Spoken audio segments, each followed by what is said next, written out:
శ్రీకృష్ణాయ నమః.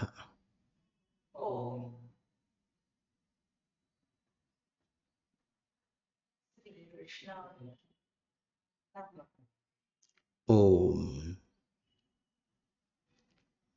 గోపాలకృష్ణాయ నమః.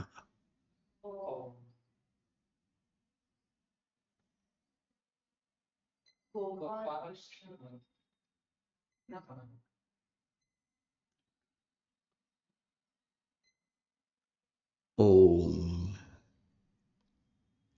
అస్మత్పదాయ నమః.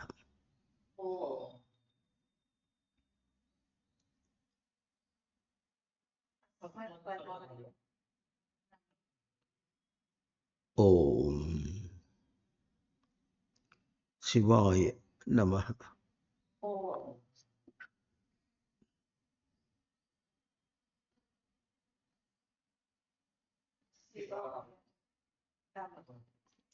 ఓం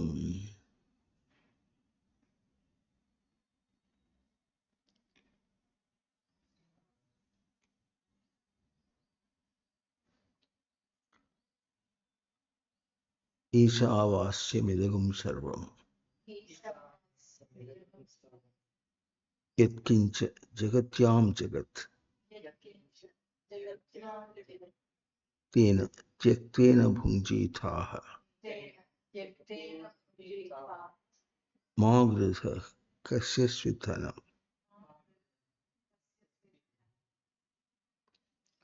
ఆ మంత్రాన్ని మనం చేసుకుంటున్నాం. ఈ పూట ఏదో నెట్ సమస్య ఏదో ఉన్నది, అది చూసుకుందాం. ఒకవేళ స్ట్రీమింగ్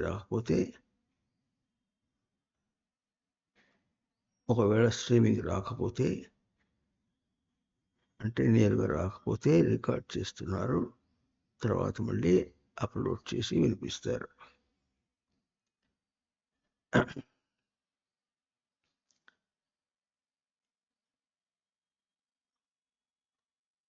ఈశావాస్యం అంటే నియామకం, ఇట్లాగే ఉండాలి అన్నటువంటిది సృష్టిలో చాలా గొప్ప విశేషం, చాలా గొప్ప విశేషం. ఇది ఉనికి యొక్క స్వరూపమా లేక నియామకం యొక్క స్వరూపమా అని వేరు చేసి మాట్లాడేటట్టు కాదు. అంతా ఒకటే లక్షణాత్మకమైనటువంటిది. ఉనికి ఎంతో, నియామకం కూడా అంతే. అక్కడ వాక్యం భావం ఏమిటంటే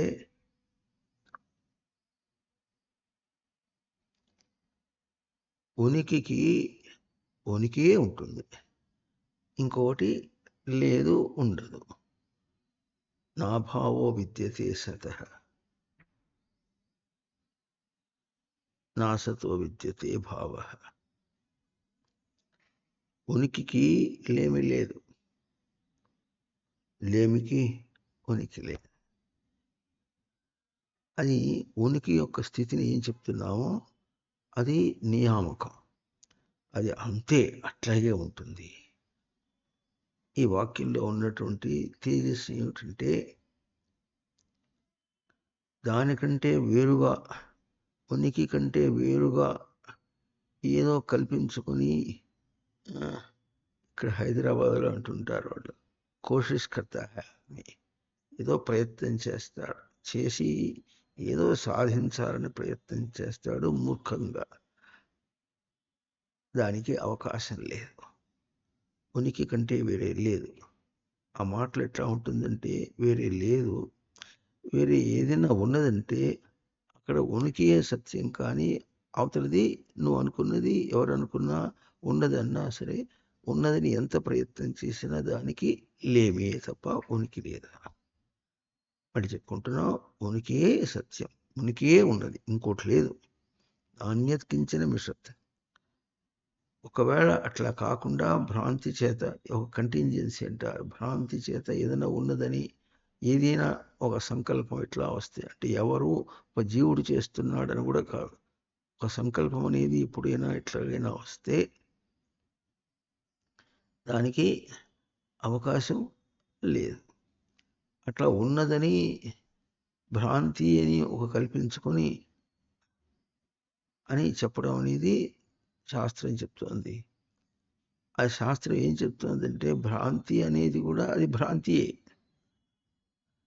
అది ఉనికి కాదు. భ్రాంతికే ఉనికి ఉంటుంది లేదు. అక్కడ భ్రాంతి అనే పదం అనేది మెట్టు దిగిన మాట, అసలు మాట లేనే లేదు. ఉన్నది ఉత్తమం, లేనిదే ఉన్నది అని వలె కనిపిస్తోంది భ్రాంతి రెండవది. తర్వాత ఒకవేళ ఉన్నదనుకుంటే అది బాధ. అది అది బాధ అన్నా లేనిదే ఉన్నదాని వలె అన్నా సరే అక్కడ ఉనికి యొక్క అంశం లేదు. అంటే ఎంపిక అంటారు, అంటే కన్సిడరేషన్ లేదు అక్కడ. కన్సిడరేషన్ ఉనికి యొక్క ఎంపిక. ఎంపిక అంటే ఎన్నుట, లెక్క పెట్టుకోవటం అన్నమాట. ఉనికి యొక్క లెక్కయే కానీ అక్కడ కల్పించిన దాని యొక్క లెక్క కాదు. అందుకని అది భ్రాంతిలాగా ఉంటుంది. అది భ్రాంతి అని వాస్తవంతో పోల్చి చెప్పినప్పటికీ వాడు అది సత్యమే అంటాడు అనుకోండి. ఆ సత్యమే అన్నా అది సత్యం కావటానికి అక్కడ అవకాశం లేనే లేదు. అందువల్ల దాన్ని భ్రాంతి అన్నారు. అయినా దాన్ని సత్యమే అన్నాడు అనుకోండి, నీ చావు నువ్వు చావాల్సిందే. అది తన్ను బాధించి బాధించి మళ్ళీ ఇటు రావాల్సిందే తప్ప భ్రాంతిని ఒప్పుకోవటానికి కానీ, భ్రాంతిలో సత్యమని ఒప్పుకోవటానికి కానీ, భ్రాంతిగా ఒప్పుకోవడానికి కానీ భ్రాంతిలో సత్యమని ఒప్పుకోవడానికి కానీ అక్కడ అవకాశం లేదనే మాట. అది ఉనికి మాట కాదు. ఎవరు అనుకుంటున్నారో, ఏ ఏ అనుకోవటం ఉందో ఆ అనుకోవటానికి యొక్క స్వరూపమే చెప్తున్నారు అక్కడ ఉనికి తప్ప ఇంకోట్లేదని. ఎవరో అన్నమాట, ఒక జీవుడు అన్నమాట అసలు సృష్టిలో అటువంటి ప్రక్రియ లేదు, అటువంటి తలంపు లేదు, అటువంటి దానికి అవకాశము లేదు. ఇది నియామకం. ఈ పూట మనస్సు అనే పదాన్ని అర్థం చేసుకోవడానికి ప్రయత్నం చేద్దాం. అందుకనే ఇంతగా చెప్పుకుంటున్నాం. మనకు మనస్సు అనేది ఒక దుష్టమైనటువంటి ప్రక్రియ మనకు ఉన్నది అని అందరికీ బాగా తెలుసు. అందరికీ తెలిసింది ఎప్పుడు సత్యం కాదు. ఒక ప్రవచనానికి 1,00,000 మంది వచ్చారనుకుందాం అంటే అక్కడ ప్రవచనం సరిగా జరగటం లేదని అర్థం.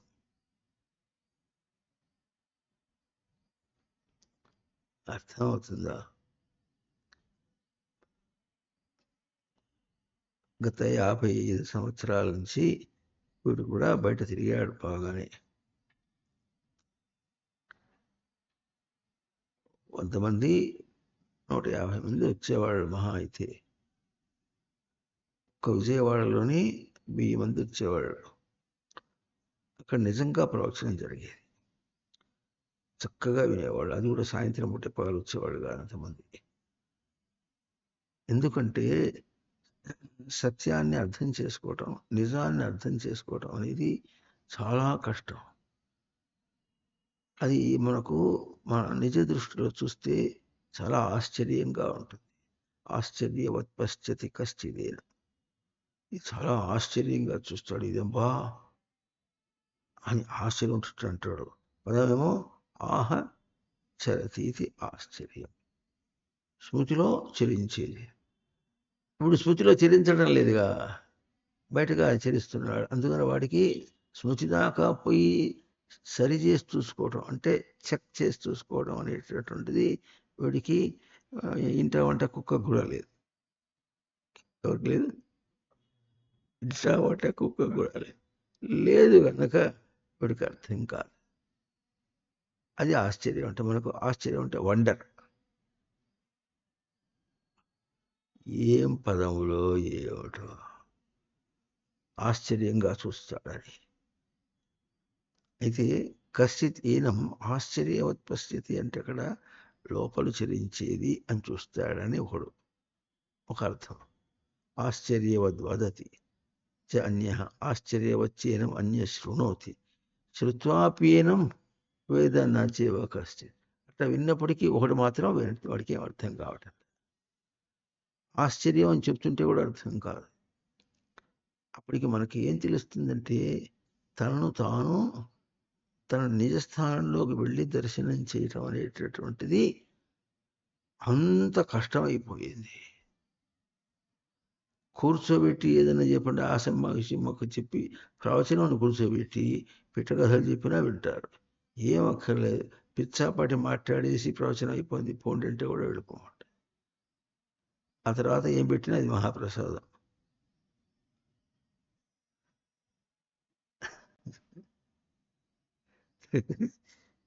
అది ప్రసాదం కాదు, పిడాకుడు కాదు.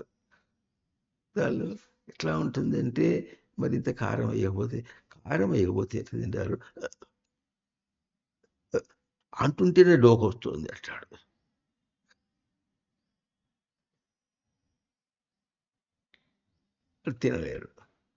తినలేరు, కూర్చోలేరు, వినలేరు, అన్నీ లేమి. అయినా ఏదో గుంజి చేసి అంటగట్టడానికి ప్రయత్నం చేస్తూ ఉంటే అది ఎంతవరకు ఆగుతుందో నిలుస్తుందో అది మళ్ళీ దేఖనా పడేగా, చూడాలి అంట. అర్థమవుతుందా?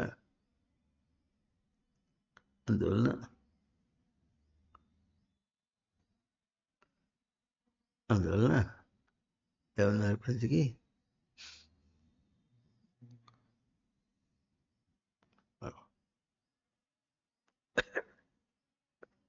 ఇది కూడా ఒక భ్రాంతి. వస్తానంటుంది రాదు. ఎవరు? సరే, కనుక ఇప్పుడు ఏమనుకుంటున్నాం? మనస్సును గురించి ఏమనుకుంటున్నారు? పిచ్చిముండ ఒకటి అని దాన్ని అదని దాన్ని తిట్టిన వాడు.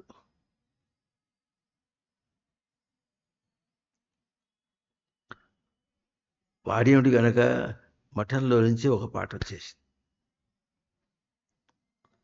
ఆ పాట ఎక్కడి నుంచి వచ్చిందంటే ఒక వాక్కు ఏమిటది? కపిరపిచ కాపిషాయన మదమత్త వృశ్చికేన సందష్ట అపిచ పిశాచగ్రస్త కిం బ్రూమో వై తస్య కృతం అన్నారు.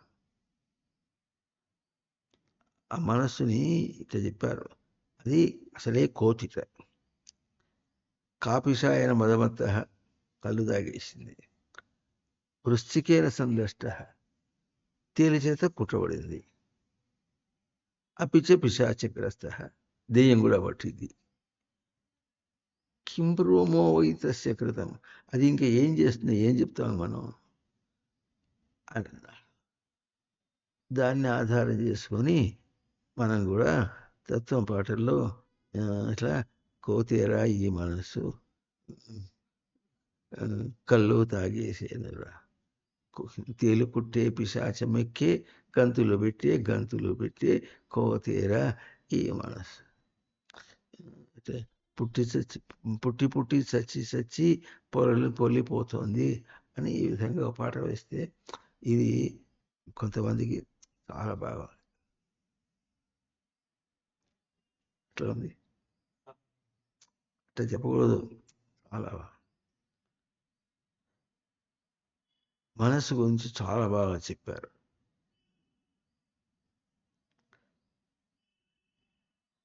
పోనీ అదన్నీ ఏడ్చేదావని అన్నా. అయితే ఏ మనసు చెప్పారంటే నీ మనసు చెప్పాడు అంతే, మనసు గురించి చెప్పాలి.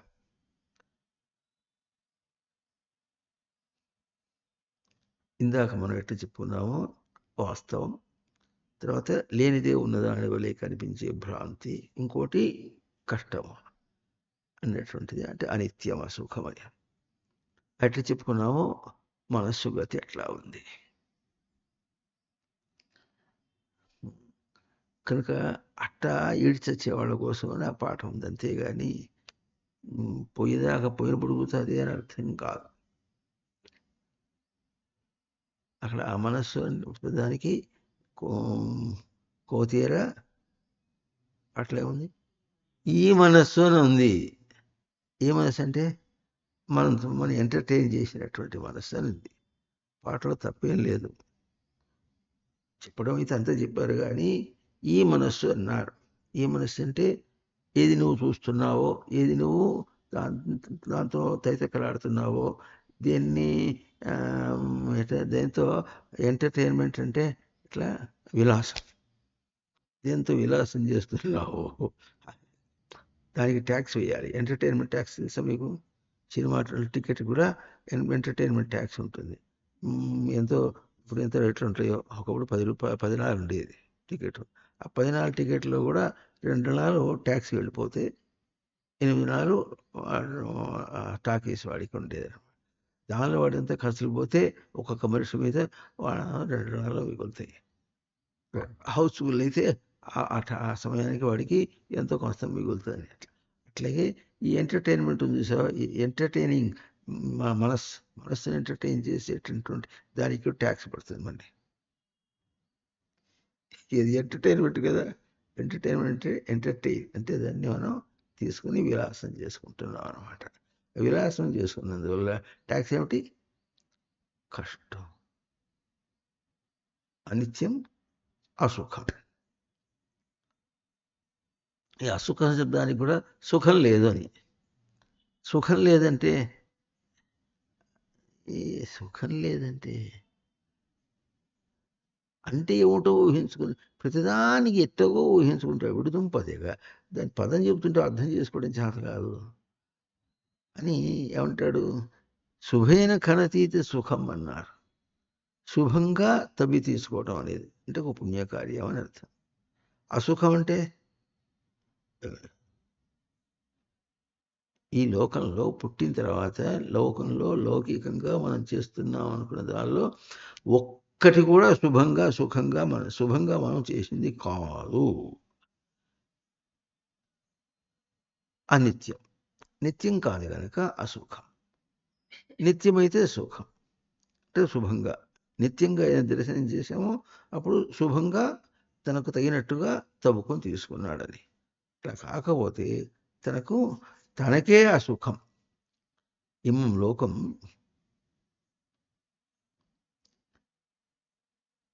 లోకం అనిత్యం అసుఖం లోకం. ఇమం లోకం, ఈ లోకము తనకే అసుఖం అని మూడు దశలుగా చెప్పడం అనేది కద్దు. కద్దు అంటే ఉన్నది, కలదు అని. కద్దు అంటే కలదు అని. అది ఇప్పుడు మనం కోతీరా ఈ మనస్సు అంటే మనం చూస్తున్నటువంటిది కోతి మనస్సు.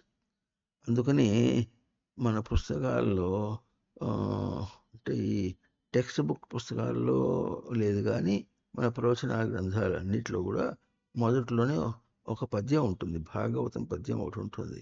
ఏమంటే పద్యం అది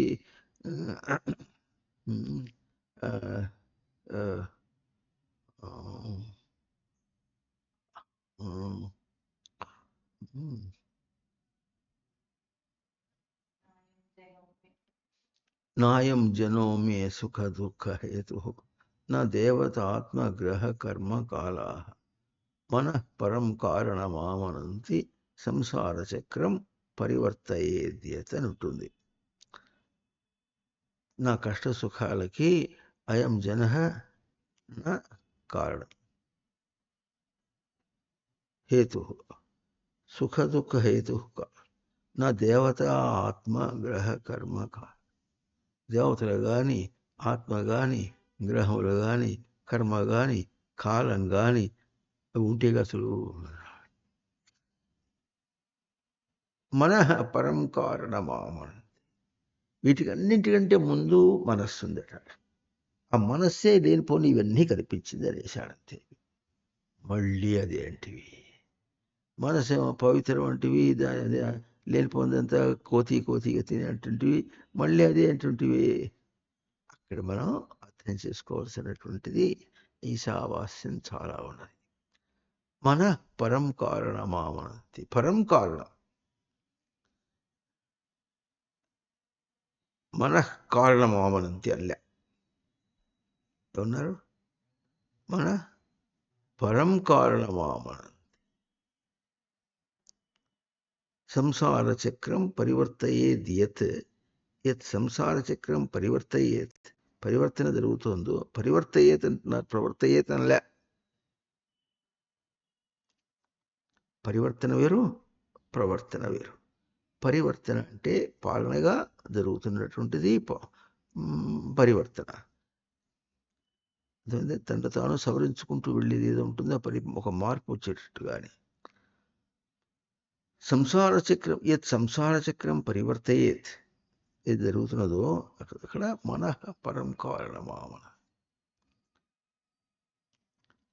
పైన వాక్యంలో సుఖ దుఃఖ హేతు అయం జన అన్న కారణం అర్థమవుతుందా? చాలా భద్రంగా సూక్ష్మంగా అర్థం చేసుకోవాలి ఈ శ్లోకాన్ని. సుఖ దుఃఖ హేతు అంటే సుఖ దుఃఖములకు హేతువు కారణము అనేటటువంటి కాదు. హేతు శబ్దానికి కూడా ధాతువు,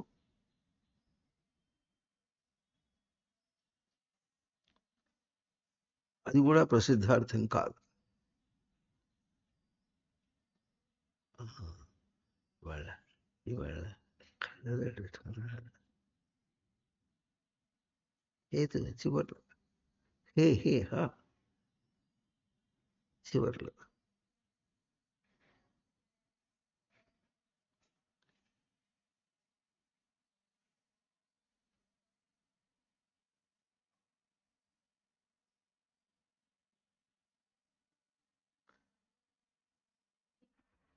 హి గతి సిద్ధ్యో, హి గతి సిద్ధ్యో.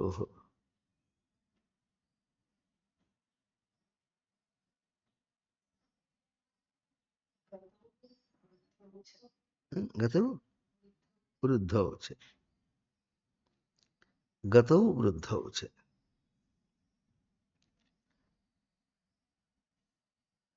హేతు అంటే గతౌ వృద్ధౌ చ అని అర్థం ఇచ్చారు. అంటే ప్రవర్తించటం, వృద్ధి పొందటం. హేతు అంటే ప్రవర్తించటం, వృద్ధి పొందటం. సుఖ దుఃఖ హేతు అంటే సుఖ దుఃఖములను అది ప్రవర్తించడం, వృద్ధి పొందటం. ఇంకే వృద్ధి పొందడం అంటే పెరగటం అని ఉంది చెప్పేశారుగా, అంటే సుఖ దుఃఖాలు పెరుగుతాయని చెప్పారు కదా అంటారు. మళ్ళీ అక్కడ సుఖ దుఃఖ హేతు అన్నప్పుడు దుఃఖం అంటే దోషేణ ఖనతి, సుఖం అంటే శుభేన ఖనతి. ఖనతి అంటే తవ్వటం అన్నమాట. అక్కడ వృద్ధి పొందడం అంటే ఎట్లా ఉంటుందంటే దుఃఖము వృద్ధి పొందడం వేరు, సుఖము వృద్ధి పొందడం వేరు. దుఃఖము వృద్ధి పొందడం అంటే దోషము పెరిగితే ఏమవుతుంది, పెరిగి దాన్ని విరగకూడదు. అక్కడ నెగిటివ్ సెన్స్గా చెప్పడానికి ఏం లేదు. సుఖం వృద్ధి పొందడం అంటే ఎదుగుతాడు, బ్రహ్మముగా ఎదుగుతాడు. గతి వృద్ధో, దానికి రెండింటికి కూడా, దానికి ఏదైనా సరే అయం జన అంటే తాను పతనం కావటానికి కానీ తాను బ్రహ్మముగా ఎదగటానికి కానీ అయం జన నా ఎవరు కాదు. వాళ్ళు తన్ని ప్రవర్తింపచేయలేరు, తన వృద్ధిని వాళ్ళు ఇవ్వను లేరు, తెగ్గొట్టను లేరు. తను ముందుకు పోతుంటే ఎవరు ఏం చేయలేరు. మహా అయితే దేహాన్ని చిత్రవధ చేస్తారు. అయితే ఏం కనుక పూర్తిగా జ్ఞాని కాకపోయినా రామదాసుని బాగా హింసించేవాళ్ళు. అయినా రామా రామా అని పట్టుకుని ఏడిచాడు, జ్ఞానం లేకపోయినా. ఏమిరా రామ, నా వల్ల నేరం ఏమిరా అనుకుంటూనే అన్నాడు. రాముడు ఎవరో ఉన్నాడు అని ఇట్లా. అయినా తన నిగ్రహం తనకుంది, తన దృష్టిని తాను విడిచిపెట్టలేదు. అలా గొప్ప విశేషం అది. అందువల్లే వాళ్ళు చరిత్రలోకి వచ్చారు. రాముడు రామదాస్ అయినా సరే వాళ్ళు వాళ్ళు అవతల పైదాన్ని అందుకోలేకపోవటంలో వాళ్ళు ఉన్నదాన్ని మనం ఏదైనా విమర్శ చేయొచ్చు, కానీ వాళ్ళ స్థితిగతుల్ని మనం ఏం చేయటానికి లేదు. అట్లాగే త్యాగరాజైనా అంతే, చాలా గొప్ప విశేషం వాళ్ళు. కాకపోతే వాళ్ళు దూరంగా అనుకునేటప్పటికీ ఎప్పుడైతే స్థూల దృష్టి ఏం చేస్తుంది, మనిషికి భ్రాంతి కారణం అవుతుంది. స్వామిని కొలవటంలో కూడా భ్రాంతి కారణం అవుతుంది అన్న.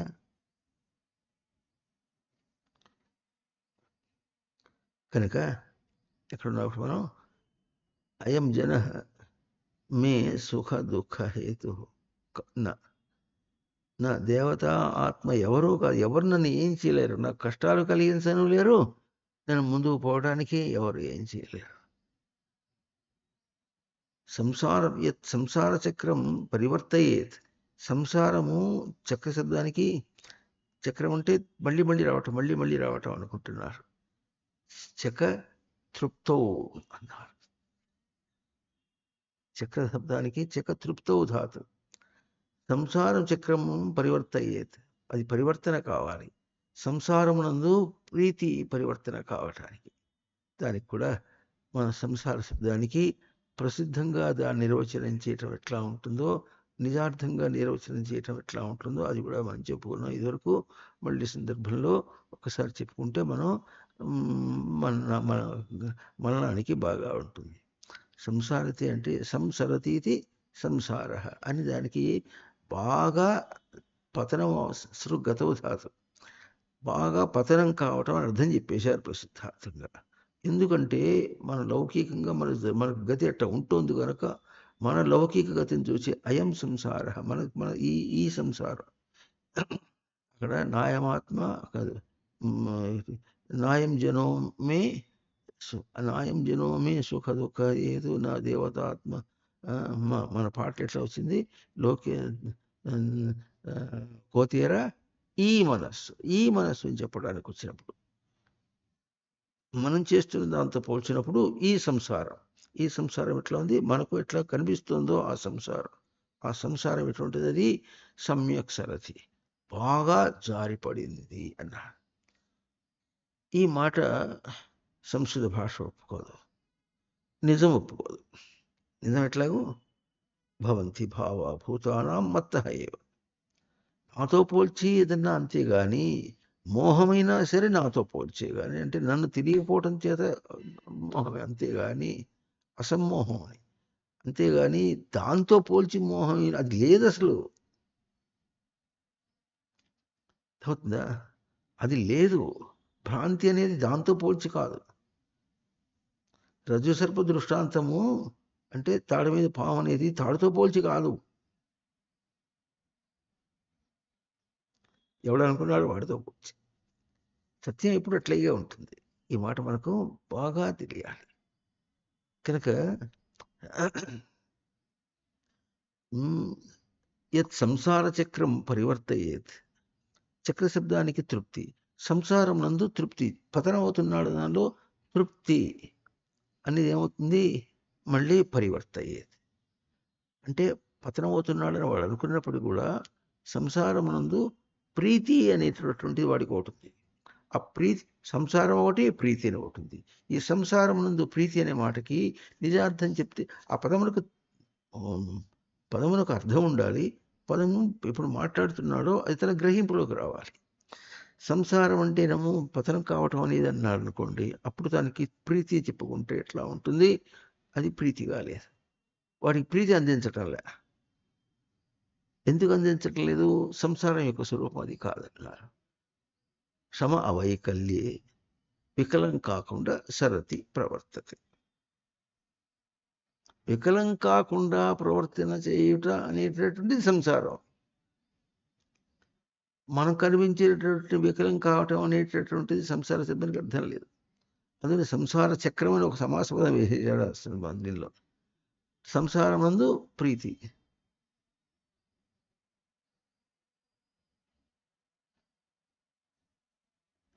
అది దొరకటంలే. పతనమునందు ప్రీతి దొరకటంలే, అది పరివర్తన అవుతుంది. సంసారం నందు ప్రీతి అని ప్రవర్తన చేసేది ఇప్పుడు చేశాడు, సరిగా అవట్లేదు. మళ్ళీ పరివర్తన. పరితః వర్తతే, వర్తతే పరితః వర్తతే. పాలనగా వస్తుంది. కనుక వాడేం చేయాలి? It's a stepping stone for success. కష్టములన్నీ కూడా కష్టముల రూపంలో లేవు. కష్టములని తను అనుకుంటున్నాడు. తనకు తన తన స్వరూపంతో పోల్చుకుంటేనేమో తనకు కావాల్సిన ప్రీతి దొరకటం లేదు, తృప్తి దొరకటం లేదు గనక మళ్ళీ తను మార్చుకుంటూ ఉంటాడు. అది ఎట్లా ఉంటుంది? ప్రాసెసింగ్ యూనిట్ అన్నారు. దానికి ఇంటర్నెట్ అక్కర్లే. దానికి ఇంటర్నెట్ ఏది? ఉనికి. ఉనికి యొక్క స్వరూపం అర్థం చేస్తే ఈ ఇంటర్నెట్లో ఏం పని వస్తాయి? మొత్తానికి ఏమానందో నువ్వు అంటుంటేనే అంటుంది ఇంటర్నెట్. చక్రాలు తిరిగిపోతుంది, గింగిరాలు తిరిగిపోతుంది. సరే, ఏమైతే ఏంది, మన పని మనం చేసుకుంటున్నాం. మనకు కావాల్సిన విశేషం ఏంటంటే సంసార చక్రం పరివర్తయేత్, దానికి మన పరం కారణమామ. అది పరం కారణం వేరు. అంటే గొప్ప కారణము అని కాదు, పాలనగా కారణం అన్నారు. కారణం అంటే కరోతి ఇది కారణం, క్రియతే అనేన ఇది కారణం, దాని చేత చేయబడుతుంది. అది ఎట్లా ఉంటుంది? ఈ మాట మనం ఇట్లా చెప్పుకోవటానికి అంటే ప్రసిద్ధార్థం వేరుగా ఉంది, నిజార్థం వేరుగా ఉందని చెప్పుకోవటంలో కూడా మళ్ళీ ఒక్కసారి నిజాన్ని మనం చేసామంటే నిజం ఎప్పటికీ కూడా మారదు. నిజం ఎప్పటికీ కూడా మారటానికి వీల్లేదు. అభావో విద్యతే సతః. నిజమునకు అభావం లేదు అనే మాట లేదు. నువ్వు ఎట్లా ప్రయోగం చేసినా అది దాని నిజ రూపంలోనే వస్తాడు. పాట ఎట్లా? ఉనికి గ్రహింపబడని పూర్వముగా ఆధారమైనది నరునికి విజ్ఞానముగా. సృష్టికి ఎట్లా విజ్ఞానంగా అయిందో, గ్రహింపబడని పూర్వమైనా సరే, గ్రహింపబడిదే అయినా సరే, అది విజ్ఞానంగా ఆధారమైంది. అది ఆ విజ్ఞానం ఇక్కడ. అట్లాగే గ్రహింపబడని పూర్ణముగా ఆధారమైనది. గ్రహింపడం లేదు కనుక ఎంత గ్రహిస్తే అంత లేదు కాదు. అర్థమవుతుందా? ఆ పదంలో పూర్తిగా లౌకికంగా చెప్పినప్పుడు ఎట్లా చెప్తారంటే, దాన ప్రతిగ్రహీతకి వాడి మొహం చూడొద్దు, నీ దానం యొక్క విలువ చూసి ప్రతిగ్రహీతకి ఇమ్మన్నారు. వాడికి అర్హత ఎట్లా ఉంటుందంటే పేద గొప్ప అని అర్థం కాదు, వాడి సంస్కారం యొక్క అర్థం. సంస్కారం యొక్క అర్థం. సంస్కారం పేదవాడికి, మరి జనకుడికి ఎంతమంది సంస్కారం ఉంది? పేదవాడా? కాదు. కనుక ఆ అర్థం తీసుకుని చెప్పాలి, దానం ఇవ్వాలి. దానం యొక్క విలువ తనకు దానం యొక్క విలువ అంటే అర్థమైనప్పటికీ, దానం ఇచ్చినప్పుడు ఏమవుతుంది? తనది అన్నటువంటిది అవతలి వెళ్ళాలి. తనది అన్నది వెళ్ళిపోవటం అంటే తనకు అక్కర్లేదని ఇచ్చేస్తుంటే, నీకు అక్కర్లేదు వాడికి మాత్రం ఎందుకు? వాడిని మోసం చేయటానికి. అక్కర్లేనిది వాడుకోకూడదు. ఎట్లా చేయాలి? తనకంటే ఎక్కువగా, తనకు ఇంకా ఎక్కువగా విలువగా కలిగినటువంటి తనకి ఇచ్చేశాడు కనుక అక్కడ దానం ఒక్కటే. ఇట్లా ఒక మంచి మాట, తనకు తన స్వరూపాన్ని అందించేది ఒక్కటే దానం అవుతుంది. ఎందుకు అవుతుంది? తనకది బాగా విలువైంది. తనకు బాగా విలువైంది, అవతలి వాడికి కూడా బాగా విలువైంది, దాన ప్రతిగ్రహీతకి కూడా విలువైంది. కనుక అది ఎప్పుడైతే ఇచ్చామో దాని విలువ చాలా గొప్పగా ఉంటుంది. అది దానం అంటే. ఇప్పుడు దాన్ని లౌకికంగా, వ్యావహారికంగా అనువాదం చేసి చెప్పాలంటే ఎట్లా ఉంటుందంటే, ఏమి ఇచ్చినా, ఎంత గొప్పది ఇచ్చినా, తనకు అవసరం కంటే ఎంత గొప్పగా ఇచ్చినా అది విషయాత్మకంగా, లౌకికంగా ఇచ్చినటువంటిది. అది వాడికి దానివల్ల భ్రాంతి కలగచ్చు. కానీ ఆ వాక్యాన్ని, ఆ నిజాన్ని ఇక్కడ చెప్పుకున్నప్పుడు తను ఇచ్చేటప్పుడు తనకు పిసినార్తనం లేకుండా తనకు వాడుకునే దానికంటే ఎక్కువగా వాడికి ఇచ్చేసి అవతల ఇవ్వాలి ఒకటి, అవతల వాడికి ప్రతిగ్రహీతకు అర్హత ఉండి వాడిని చూసుకొని ఇచ్చినప్పుడు వాడు దాని ఎందు నాకేదో దానం ఇచ్చారు, నేను గొప్పవాడిని నానో, దానివల్ల నేను గొప్ప అవుతాను అనుకోవటం అనేది ఉండనటువంటి చోట ఇవ్వమన్నారు.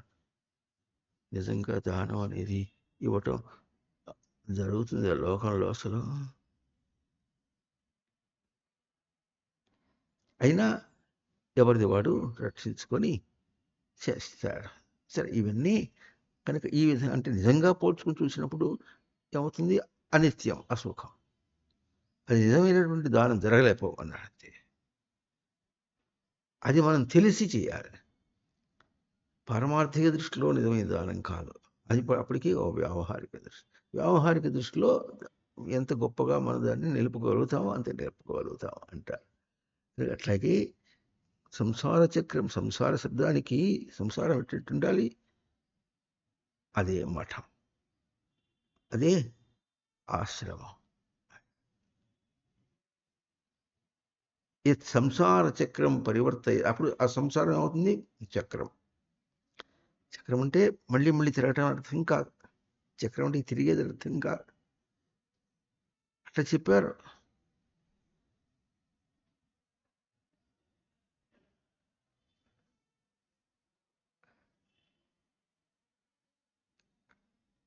అర్థమవుతుంది. ఎంత బోధలైనా సరే ఆ పదమునకు ప్రసిద్ధంగా చెప్పిన అర్థం వేరుగా ఉంటుంది. దానికి వేరుగా నిజార్థం చెప్పుకున్నప్పుడు వేరుగా ఉంటుంది. అక్కడ ఉన్నది పాణిని మహర్షి యొక్క తపస్సు. మళ్ళీ ఒక్కసారి సందర్భంగా వచ్చినప్పుడు మళ్ళీ చెప్పుకుంటాం. పాణిని గారి తపస్సు ఏమిటంటే, ఆయన వ్యాకరణం రాసే ముందు వేదములు వచ్చేసినాయి. వేదములు ఎట్లా ఉన్నాయి? చాలా బద్ధంగా భాషను వ్యక్తం చేయటంలో ఉపబద్ధంగా. దాన్ని వ్యాకరణ శబ్దానికి వ్యాకరోతి అంటారు. బి ఆకరోతి, విశేషంగా ఆకరోతి, ఆకట్టుకుంటుంది మనం. దానిలో ఒక అర్థం ఉంది. అది వ్యాకరోతి వ్యాకరణం అన్నాడు. అది దానిలో కనిపించింది.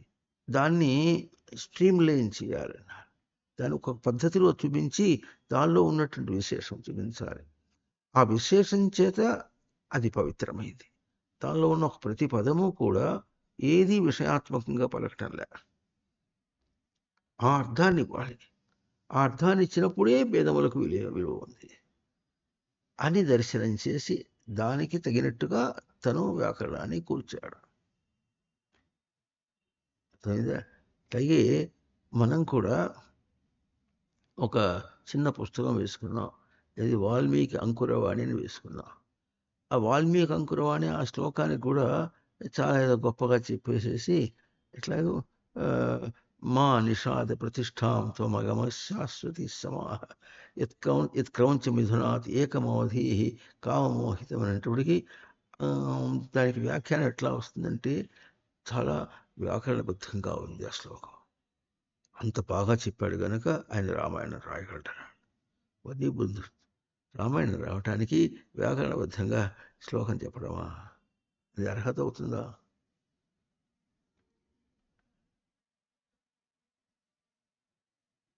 దాని మీద నిజార్థం ఎట్లా ఉంటుందో మనం చిన్న 8 పేజీల్లో చెప్పుకున్నాం. అది ఉన్నది కనుక ఆయన రామాయణం రాయగలుగుతాడు. వ్యాకరణబద్ధంగా ఉన్నంత మాత్రం చేత రాడు. అర్థమవుతుందా లేదా? వ్యాకరణబద్ధంగా ఉన్నంత మాత్రం చేత రామాయణం రాలేడు. అంటే ఇప్పుడు దీని ప్రకారంగా వాడు మామూలు వ్యాకరణబద్ధంగా ఉంది. రామాయణం రాశాడు. రామాయణంలో ఏం చేశాడు? రాముడు మాంసం తిన్నాడు అన్నాడు. రాముడేమో బళ్ళం ఎత్తుకుపోతే అరణ్యాలు పడి ఏడ్చాడు, అర్థం చెప్పేశారు. అప్పుడు రామాయణమో కాదు అది, రాముడి గురించినటువంటి పొక్కిటి పురాణం.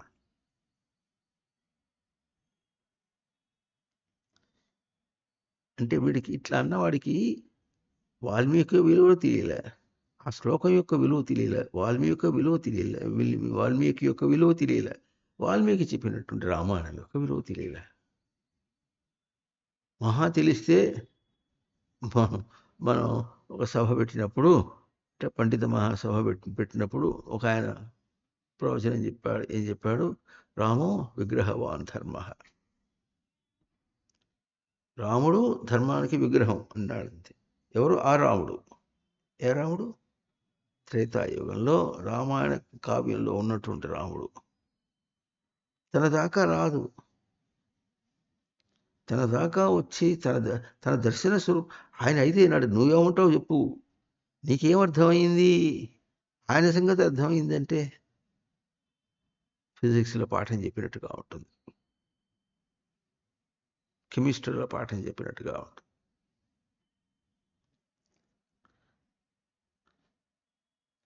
తెలుగులో వ్యాకరణం చెప్పి దానికి ఒక ఎట్లా ఉంటుంది, ఒక వ్యంగ్యమైనట్టు చెప్తారు.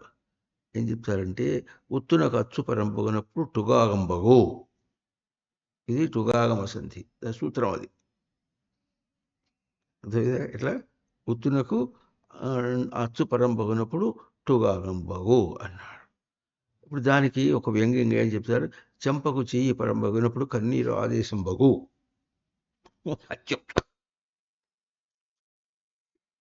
ఇంతవరకే అర్థం. అట్లా ఆడుకోవటానికి ఉంది, ఇట్లా ఆడుకోవటానికి లేదు.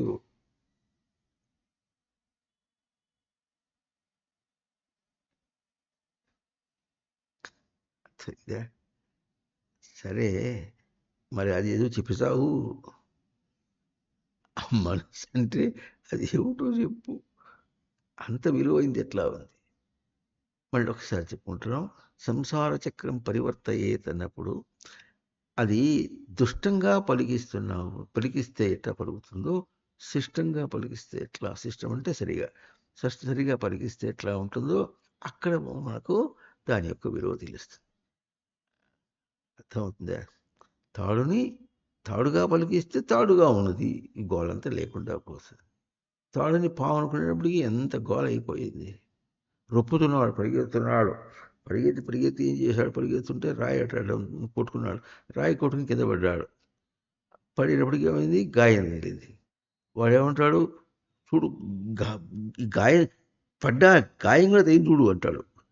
ఈ గాయం దాని సత్యం అది. ఇది పరిగెత్తాడు. అంత అంత భయం వేసింది దాన్ని చూసేటప్పటికి అంటాడు.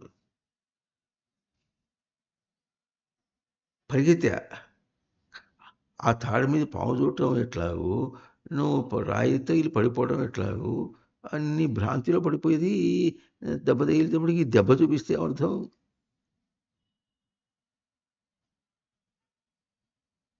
వాడు చూడు ఎట కొట్టాడు చూడు, ఎన్ని ఎన్ని మాత్రలు తగిలినా చూడు.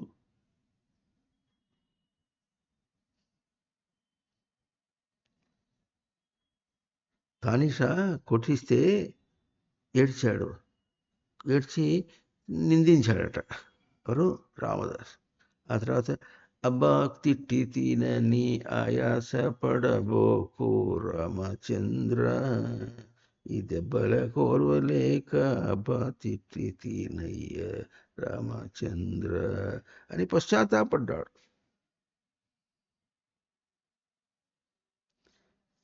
అసలు ఇది పరివర్తన. దీనిలో ఉన్న పవిత్రత సామాన్యుడికి అర్థం కాదు. టు ఎర్ ఈజ్ హ్యూమన్ అనేది లోకంలో ఒక సామెత. అయితే దాన్ని వాళ్ళు ఏం చెప్పారు, దాన్ని టు పార్డన్ ఈస్ డివైన్ అన్నారు. ఇట్లాగా తప్పు చేయటం మానవ సహజం కావచ్చు. మానవ సహజం అంటే అది ఎక్కడ మనం మాట్లాడుకుంటున్నాం, మానవుల దాకా వచ్చి. మానవుడు అనే మాట లోకంలో లేదు. అక్కడ దాకా వచ్చి మాట్లాడినప్పటికీ తప్పు చేయటం వాడికి సహజం కావచ్చు. కానీ పరివర్తన అనేది పవిత్రమైన, పవిత్రతకు పరివర్తనకు స్థానంగా ఉంది అంతేగాని పతనానికి స్థానంగా లేదు సృష్టిలో ఏది కూడా. బాగా మళ్ళీ చెప్పుకుంటున్నావు. పతనానికి కారణంగా స్వరూపంగా ఏది లేదు. కారణం అంటే గతి వృద్ధిగా లేదు. నీ పతనానికి దారిపడటానికి కానీ పతనంలో పెరగడానికి అంటే అంటే పతనం పెరగటానికేనా? పతనంలో పెరగటానికే. పతనం పతనం అనేది ఇంకా పెరగటానికేనా? ఏ సమాసం? అట్లా కాదన్నారు. అది లేదు. ఇంతకీ పాణిని మహర్షి ఏం చేశాడు? మనస్సు అంటే దాని పొడుగంతా వెడల్పంతా. మనస్సు అనే పదమును వాడకుండా ఒక్క ప్రాణి లేదు. వాడు పుట్టేటప్పుడు ఎట్లా ఉంటుందంటే అమ్మ అనేది ఎట్లా వాడికి అర్థమైందో అనే పదం వచ్చేసి అమ్మ అంటే అని అడిగాడా? అడగలే. అమ్మ పాలు తాగాడనంటే తర్వాత అమ్మ అమ్మ అమ్మ అని వచ్చేప్పటికి అమ్మ అయిపోయింది. అత్త వచ్చేసిన అమ్మ, నాన్న, అత్త ఇవన్నీ వచ్చేసినాయి. అందరూ అంటున్నారు అనేసాడు అంతే. ఆ తర్వాత అందరూ ఎట్టా అంటున్నారో వాడు కూడా అట్టే అనేసాడు. అందరూ అంటుంటే అన్నాడు, అందరూ ఎట్లా అంటుంటే అట్టాగే అన్నాడు. అట్లా అందరూ ఎట్లా అంటున్నారు అట్లే అన్నట్టుగా దాన్ని నిందించేటట్టుగానే మనస్సుని అనుకుంటూ వచ్చారు. కానీ ఒక్కడు కూడా कोई ना कोई एक तो भी नहीं समझता है कैसा है. ఒక్కడు కూడా అర్థం చేసుకుని చావడెట్ట.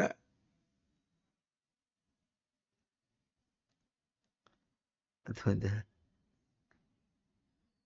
మనస్సుని ఎట్లా డిఫైన్ చేశారంటే, ఎట్లా నిర్వచనం చేశారంటే, ఎదగటానికి మళ్ళీ ఒకటి చెప్పుకుంటున్నాం, ఎన్ని పదములు, ఎన్ని రూపాలు, ఎన్ని భావములు, ఎన్ని వచ్చినప్పుడు కూడా అవి పట్టుకుని నువ్వు ఎదిగి ముందుకు వెళ్ళిపోవటానికి, పైకి ఎక్కడానికే కానీ అక్కడి నుంచి పతనం కావటానికి కూడా లేదు మళ్ళీ. అంటే అసలు లేవనేది మాట సత్యం, పరమ సత్యం. మనసు లేదు, గినసు లేదు, ఏమి లేదు, జీవుడు లేదు. దీనికి జీవుడికి గురుదేవుడు ఇంకొక మాట చెప్తుండేవారు, జీవుడు లేడు, జిల్లేడు కాయలేడు అంటుండేవారు.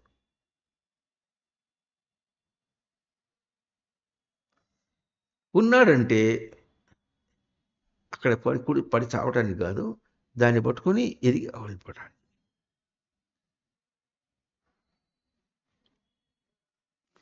దానికి వచ్చింది ఉపమానం చెప్తాను చూడండి. బావి తవ్వేటప్పుడు అందరూ ఏం చేస్తారంటే మళ్ళీ పైకి ఎక్కడం కోసమని కొన్ని ఘాట్లు పెట్టుకుంటారు వాళ్ళు. దాని మీద కాలు పట్టుకుని ఎత్తకటానికి, పైకి ఎక్కడానికి వెతుకుంటాడు. తవ్వేవాడు ఏం చేస్తాడంటే రేపు దిగాలంటే కూడా పైనుంచి తాడు పెట్టుకుంటాడు. తాడు పెట్టుకొని ఆ ఘాట్లలో నుంచే కాళ్ళు పెట్టుకుంటూ దిగుతాడు. మళ్ళీ ఆ ఘాట్లలోనే కాళ్ళు పెట్టుకుంటూ పైకి ఎక్కుతాడు. ఇక సామాన్యుడికి చేత కాదు కనుక పట్టడం అంటే సరే డొబక్కరి కింద పడతాడు. డొబక్కరి కింద పడినప్పుడు కూడా అవి ఎట్లా ఉన్నాయి, మళ్ళీ తను ఎదగడానికి సరిగ్గా ఉన్నాయి. పట్టణం అయితే పడిపోవచ్చు సులభంగా, పని ఎదగడానికి అవన్నీ ఎట్లా ఉన్నాయి కనుక అవన్నీ ఎట్లా డిజైన్ చేయబడినాయి అంటే మళ్ళీ తాను ఎదగడానికి డిజైన్ చేయబడినాయి. దిగేటప్పుడు లోతుకు శాస్త్రం ఏం చేస్తుంది, బావి తవ్వేవాడు ఎట్లా దిగుతాడంటే దాన్ని వాడుకుంటూ దిగి మళ్ళీ కింద తవ్వేసి మళ్ళీ ఎట్లా వస్తాడో, శాస్త్రము బోధ చేసేవాడు ఎట్లా చేస్తాడు, దాన్ని ఆధారం చేసుకుంటూ వచ్చి ఏ స్థానంలో ఆ స్థానానికి దాన్ని చూపించి, ఒరే అది నీకు ఎదగటానికి ఉందిరా, కింద పడటానికి లేదురా అని చూపిస్తారు వాళ్ళు. అట్లాగే ఆయన ఏం చెప్పాడు, మన జ్ఞాని అన్నాడు. చింతన చింతేనా అంటే ఏమర్థమైందని నాకు తెలుసు కూడా. మన్యతే అనేనైతి మనః అంటాడు, అన్యన అంటాడు. మనసుని ఒక ఆబ్జెక్ట్ చేస్తాడు. అనేనంటే దీని చేత మన్యతే తలంచుతాడు గనక. ఇవన్నీ కూడా కొన్ని పదములు అప్పుడప్పుడు మనం కూడా కొన్ని చెప్పుకుంటాం. అంటే ఎక్కడ వాళ్ళకి ఎట చెప్పాలో అటు చెప్తాం, అంతేగాని అది సత్యం అని కాదు. ఇప్పుడు కూడా మన జ్ఞాని అంటే తలంపని అర్థం ఎటు చెప్తావు నువ్వు అసలు?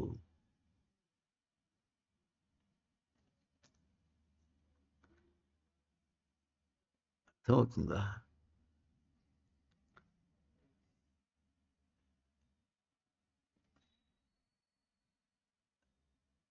మన జ్ఞాని అంటే జ్ఞాని అని అర్థం చెప్పారు.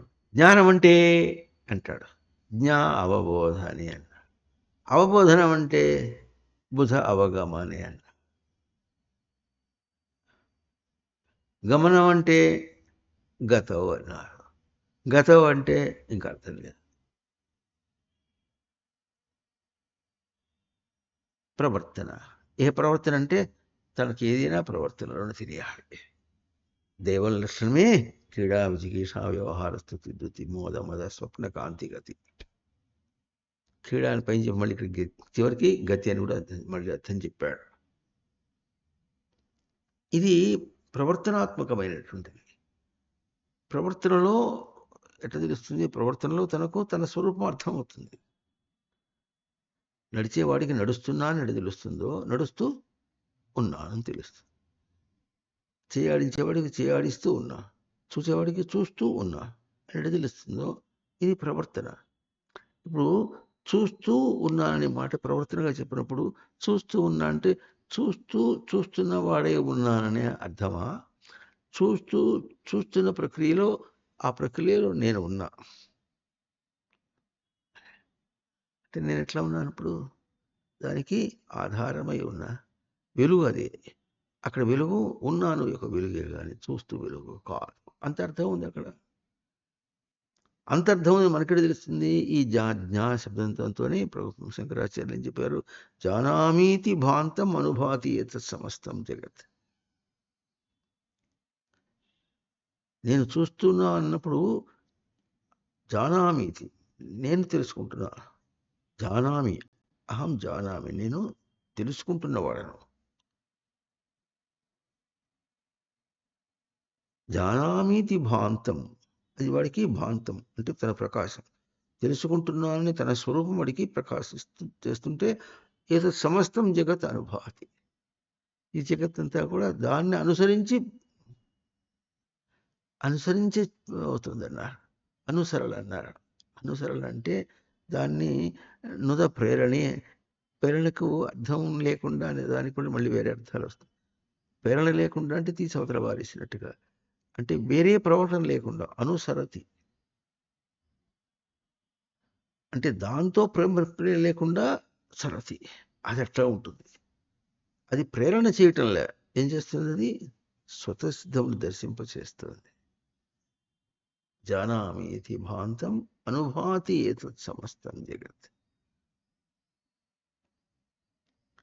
అందువల్ల గతం తర్వాత ఇంకేం చెప్పలేదు. అందుకని చాలా విశేషాల్లో కూడా ఆయన పాణిని ధాతు పాఠంలో ఎట్లా ఉంటే పెద్ద గతం అర్థం ఉంటుంది. అది ప్రవర్తనాత్మకమైంది. ప్రవర్తనాత్మకం అంటే ప్రతిదేన వర్తతే. వర్తతే అంటే వర్తమానం, వర్తతే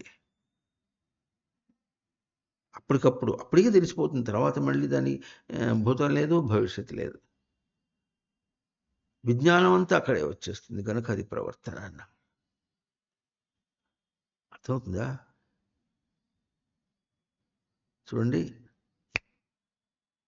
చిటిక వేసేటప్పుడే మనకు తన వేడినట్టు తెలిసింది. ఎట్లాగో చూసేటప్పటికే తనకు తన ఉనికి తెలిసిపోతుంది.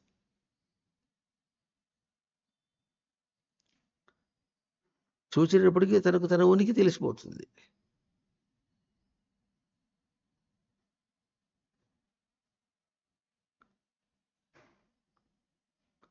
ఏమవుతుంది? చూసేటప్పటికే తన ఉనికి తనకు తెలిసిపోయింది. వినేటప్పటికే వింటున్నాడా, ఉనికి తెలుసుకుంటున్నాడా? కిం వర్తతే, ఏమి వర్తన అవుతుంది? వర్తమానం ఏమవుతుంది అక్కడ? అర్థమవుతుంది. వర్తమాన శబ్దాన్ని మీకు తెలిసిన తెలుగులో కూడా వాడతారు. ఏదైనా వర్తమానం అందించిరా అంటారు. సందేశం చెప్పడానికి వర్తమానం అనే పదం కూడా అంటారు. కనుక ఏం అందిస్తుంది నీకు వర్తమానం? ఏం తెలుస్తుంది అంటే వర్తమానమే. అహం వర్తతే, అహం అస్మి, నేను ఉన్నా, ఇదే వర్తతే. అవునా? ఇది అహం జానామి. నాకు అది జ్ఞా అంటే జ్ఞానం కావాలి. జ్ఞా అంటే జ్ఞా అవబోధనే, బోధగా ఉంది. బోధన అంటే బోధ అవగమనే, నన్ను చేరినదిగా ఉంది. అంటే ప్రవర్తనాత్మకంగా గమలు గతం. ఆ తర్వాత మళ్ళీ అంటే ఏమిటి నా ప్రశ్న లేదు. ఎందుకది వర్తమానంలో అయిపోయింది. అంటే వర్తమానం అయిపోయింది అనే మాటకి అక్కడ తర్వాత ఎందుకు ప్రశ్న వేయలేమంటే, మనస్సు అనేటటువంటిది దాని యొక్క జ్ఞానం ఏమి? కిం జానాతి, జ్ఞానం అంటే జానాతి. కిం జానాతి అస్మత్ అట్లా సతం జానాతి, ఉనికిని తెలిసి ఉంటుంది.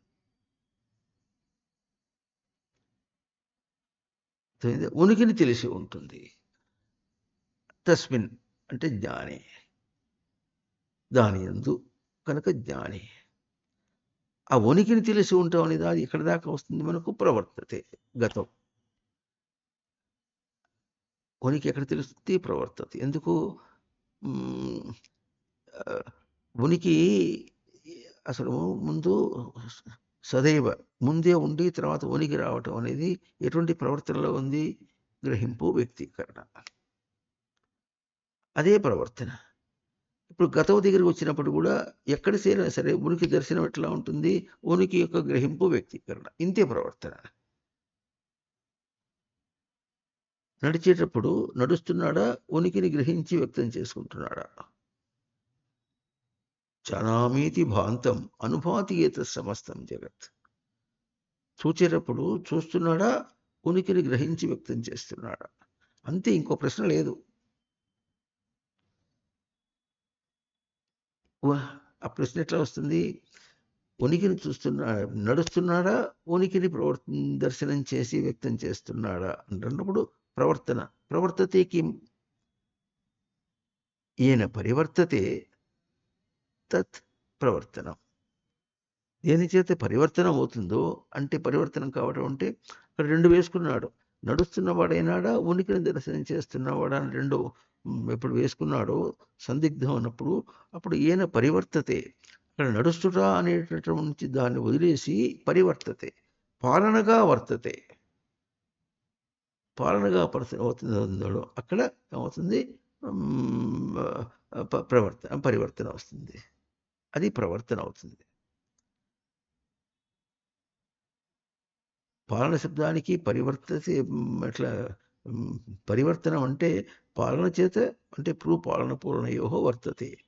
పాలనగా ఎట్లా చేస్తున్నాడో అట్లాగే ప్రవర్తతే శబ్దంలో కూడా అది కూడా పరివర్తతే, ఇది ప్రవర్తతే. అది ఒక ఉపసర్గ, ఇది కూడా ఒక ఉపసర్గ, రెండు వర్తతే. ఇది అన్నప్పుడు ప్రథితం వర్తతే. ప్రథ ప్రఖ్యా అనే మళ్ళా ఖ్యాని అంటే ఖ్యా ప్రకథ అని మళ్ళీ చెప్పబడింది. అంటే ఇక్కడ ఏముంటుంది? ఏది ఉన్నదో అది చెప్పబడింది, వేరే చెప్పలే. ఏది అవునో, ఏది చెప్పడానికి యోగ్యమై ఉన్నదో అదే చెప్పబడింది, ఇంకోటి కాదు. అర్థమవుతుంది. ఇప్పుడు ఈ మనస్సు అనేటటువంటిది ఎట్లా ఉంది? అందుకని మనస్సు అనేటటువంటిది ఎంట్రీ పాయింట్ అని చెప్పేశారు. అంటే ఫస్ట్ పాయింట్, మొదటి అంశం. ఇటు మొదటి అంశము భౌతిక నుంచి అభౌతికానికి వెళ్ళాలన్న మొదటి అంశమే. మళ్ళీ భౌతికమునకు అందించాలన్నా అది అన్నారు. అంటే ఎట్లా ఉంటుంది అంటే ఇంకోళ్ళు పెడితే లాభం లేదు. గేట్ కీపర్ ఎట్లుండాలి? ఇది గట్టివాడుగా ఉండాలి. అర్థమైంది. వాడు గట్టివాడుగా ఉండాలి. గట్టివాడుగా ఉండి అట్లా ఇట్లా అన్నట్టుగా ఉండాడు. ఎందుకంటే గేట్ కీపర్ దాటాడంటే లోపలికి వచ్చేసాడు అనమాట.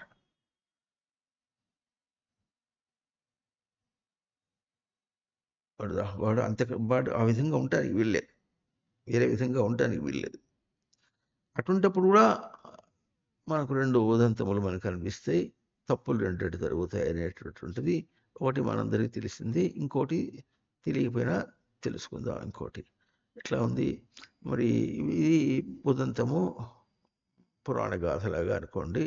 మరి సనకాదులు నలుగురు కూడా విష్ణు దర్శనం కోసం వచ్చారు. గేట్ కీపర్లు ఎవరు? జయలు. వాళ్ళు గేట్ కీపర్, లోపల పంపించడానికి లేదు. వాడిని దాటేశాడా అయిపోయింది, లోపలికి వెళ్ళిపోతారు. కనుక ఇప్పుడు వాళ్ళు స్వామి ఎట్లా ఉన్నారు? యోగ నిద్రలో ఉన్నారు, యోగంలో ఉన్నారు. మీరు వెళ్ళటానికి వీలు లేదని అడ్డగించేశాడు వాళ్ళని అడ్డగిస్తే వాళ్ళు ఏదో చేశారంటే తర్వాత వేరే సంగతి. వాళ్ళు అడ్డగించారు. తర్వాత వాళ్ళు శాపం పెట్టడం, ఇంత గోల జరిగిపోయింది. అప్పుడు లోపల యోగ నిద్ర వదిలిపెట్టేసి విష్ణువు వచ్చి ఇది నా తప్పే అని ఏదో చెప్పి మొత్తానికి కాస్త జరిగినందుకు ఆ విష్ణువు ఏం చేయాలి?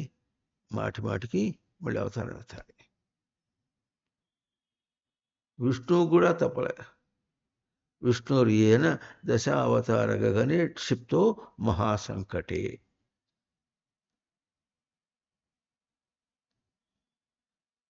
రుద్రో అయ్యేన కపాలపాని పుటకి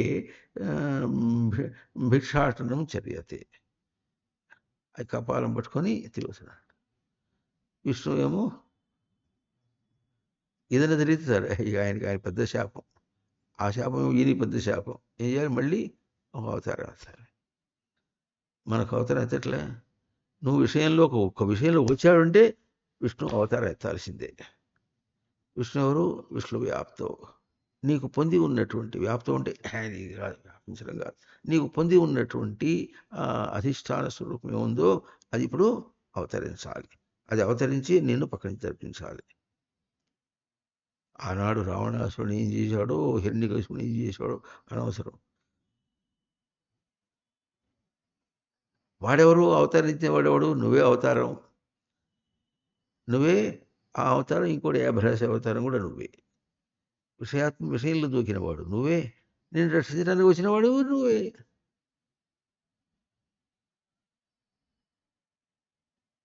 ఇప్పుడు ఏం చెప్పాలి?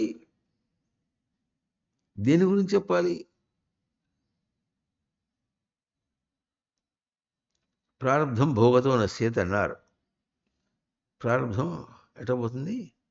భోగతో అంటే అనుభవిస్తే పోతున్నాడు. చీ పిండాకుడు మళ్ళీ తప్పాటు మాట్లాడతాడు. అన్ని అవాకులు చవాకులు మాట్లాడతాడు. భోగత అంటే భుజ పాలన వ్యవహారయో. ప్రారంభం ఎట్లా పోతుందంటే పాలన చేసుకుని తీసుకుంటే పోతుంది. అనుభవించినా కదా ఒకటి ఉంటేగా. ఏం అర్థాలు చెప్తావు? అర్థమవుతుందా లేదా? ప్రారంధం అనేది మూట కట్టుకుని ఎక్కడైనా ఒకటి ఉంటే దాన్ని మళ్ళీ అనుభవించడం అంటే అది నీకు ఆబ్జెక్ట్ అయింది. నీకంటే వేరే నీకు స్వరూపం అయితే దాన్ని నువ్వు అనుభవించడం అవుతుంది. అదేమన్నా యూహం బిడ్డ అది అనుభవించడానికి, విరవేయడానికి. కష్టాలు అనుభవిస్తే పోతాయి అంట. ఇది పామర భాష. ఏ భాష? పండిత భాష కాదు. పామరుడు అంటే చేతగా తెలియనివాడు. పండిత భాష కాదు. సంస్కృతం పండితుల భాష, ఎండితుల భాష కాదు.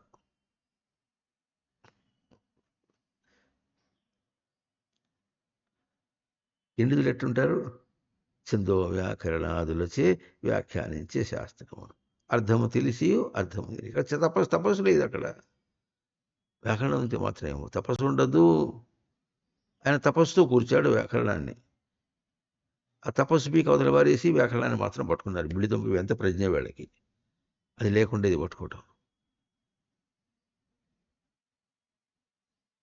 అరటిపండు తినాలంటే తోలు తినాలా, లోపల పండు తినాలనా? ఇప్పుడు అరటిపండు అయినా పర్వాలేదు. దానిమ్మ పండు తినాలంటే లోపల గింజలు తినాలా, పై తొక్కు తినాలా? ఇది కూడా సమస్యేనా నీకు? ఏమిడితే లోపల గింజ తినాలి. అది కూడా ఎలా తినాలంటే అది తినేసే లోపల గింజలు వస్తాయి చూసారా, అది ఉమ్మేసేయాలి.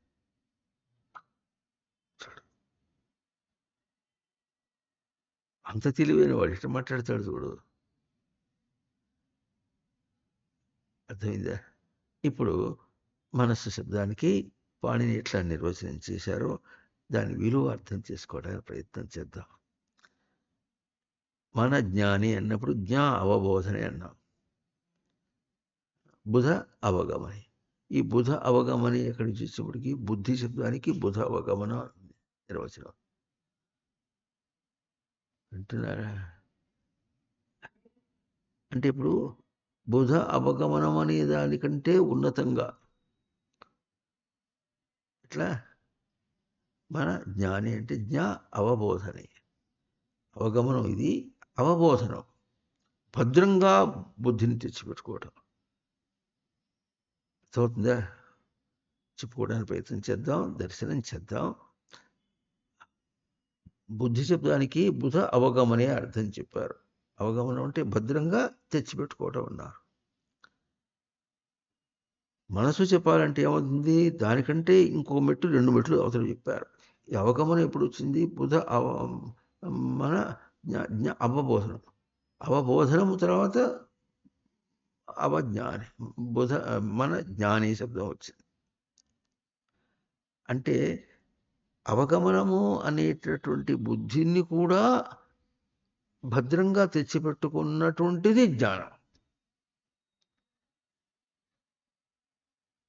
అది ఉందా? దానికి ఎట్లా ఉభయత్వం ఉంటుంది అని మనం మన మాండూక్య ఉపనిషత్తులో ఒక చోట ఉభయత్వం అని ఉంటుందనే పదం చెప్పుకున్నాం. అంటే ఎట్లా ఉంటుందంటే దానికి లోపల నుంచి అందించడంలో బాధ్యత తనది, బయట నుంచి లోపలికి రావటంలో కూడా బాధ్యత తనది. ఇది ఉభయత్వం. అటువంటి ఉభయత్వం బుద్ధికి లేదు. తన స్థానంలో పొటెన్షియల్గా ఉంటుంది, ఉంచి తన పొటెన్సీని ఏం చేస్తుంది, తన సత్తాను మనసుకి ఇవ్వటం అంతే. ఆ చిత్తమైనా సరే, అహంకారమైన, జ్ఞానమైన ఏదైనా సరే తన పొటెన్సీని అవతల వాడికి రిలే చేయటం. సందిగ్ధం ఎట్లా ఉంటుంది? గేట్ కీపర్ అర్థం చెప్పినట్టుగా ఎట్లా ఉంటుంది, వాడు ఎవడో వచ్చాడు, వాడు పెద్ద గోల చేస్తున్నాడు, వాడు లోపల పోవటానికి వీల్లేదు. అర్థమవుతుందా? కనుక బయట నుంచి వచ్చేదాన్ని లోపలికి పోనీయకుండా ఉండటానికి పెద్ద బాధ్యత. అసలు ఇంకోటి ఎట్లా ఉంటుందంటే బయటది ఏమొచ్చినా సరే లోపలిదే అక్కడికి వెళ్ళాలి అనేది ఒక బాధ్యత. స్వామిని రక్షించడం అనేటటువంటి తన ఉనికిని ఏది తెచ్చుకున్నదో దాన్ని రక్షించడం అనేది ఒక బాధ్యత. అందుకనే ఎక్కువగా మనకు పరిభాషలో ఎట్లా వస్తుంది, మనస్సు అనే పదం వస్తుంది. మనస్సు అనే పదం అందుకని మన పరం కారణం మామనంతి. పరం కారణం అంటే చెప్పుకున్నాం, పరం అంటే పాలన పూర్ణకు, పాలన పూర్ణకు కారణమైంది, క్రియారూపమైంది. క్రియతే అనేన అవుతుందా? పాలన పూర్ణకు క్రియారూపమైంది. మళ్ళీ సార్ చెప్పుకుంటాం, బయట నుంచి పిచ్చి పిచ్చి ఏదైనా రావచ్చు, అది లోపలికి వెళ్ళటానికి వీల్లేదు. అభౌతిక స్థానంలోకి వెళ్ళటానికి వీల్లేదు, ఉనికి దాకా కాదు, అభౌతిక స్థానానికి కూడా వెళ్ళటానికి వీల్లేదు. నేను వదిలేసి ఎక్కడికి పోతున్నది? బుద్ధి దాకా పోతుంది.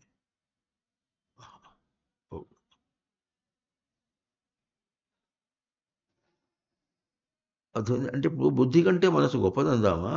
లేకపోతే మనసు యొక్క స్వరూపం ఎట్లా ఉందంటే వెనకాల నుంచి ఉనికి, ఉనికి యొక్క స్ఫురణ, స్ఫురణ దగ్గర నుంచి స్మృతి, స్మృతి దగ్గర నుంచి స్ఫురణ, స్ఫురణ తర్వాత జ్ఞానము, జ్ఞానం తర్వాత తెలివి, తెలివి, అస్మద్భావము, చిత్తము, బుద్ధి.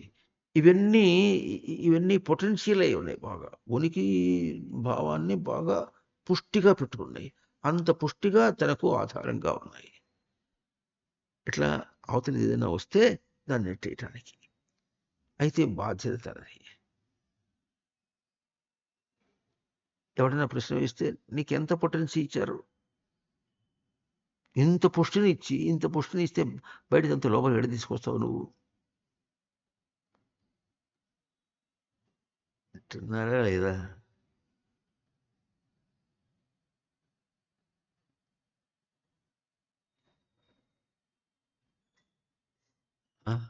కాదంటున్నాడు ఎవడు?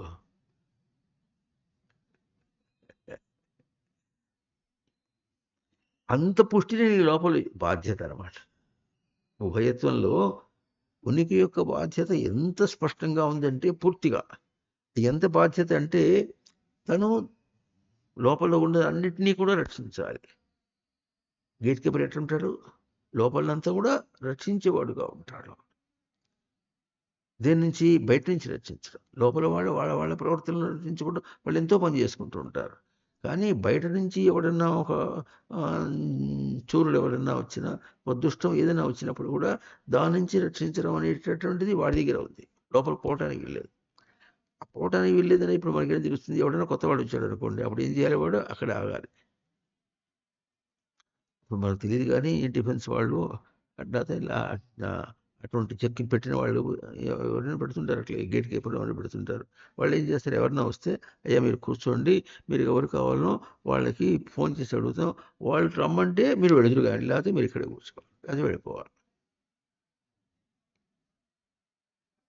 అంటే ఉనికికి అనుమతి లేకుండా బయట నుంచి ఏమీ లోపలికి రావటానికి వీల్లేదు. ఉనికి సమ్మతం కానిది ఏది లోపలికి రావటానికి వీల్లేదు అన్న బాధ్యత అక్కడ ఉంది. లేకపోతే వాడిని అక్కడే నిలబెట్టు. నువ్వు ఉనికి సమ్మతంగా వచ్చిన వాడవా లేదా? ఇది మనస్సు. మరి ఇంకా ఆహ్, హ్మ్.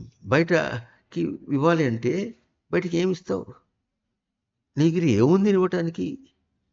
అదే అవుద్ది. మనస్సు బుద్ధి దాకా, అవగమనం దాకా ఇచ్చిందప్పుడు ఇస్తే అవగమనం నుంచి అవబోధనం. బోధ బోధ నుంచి మన జ్ఞానం. ఎరుకలో పెట్టుకోవడం. అంటే బుద్ధి తేజస్సు కూడా కలిపి ఎరుకలో పెట్టుకుంటే అది మనస్సు అవుతుంది. దాంతో బయట దాన్ని అటాక్ చేయాలి. తీసవతల పారేయాలి. దానికి ఇంకా ఏం చేస్తుంది? మనం ఎట్లా చెప్పుకున్నాం, దానికి ఇంకా పైగా ఎట్లా ఉంది? మెదడు. విద్యుదయస్కాంత తరంగములు అని చెప్పుకున్నాం.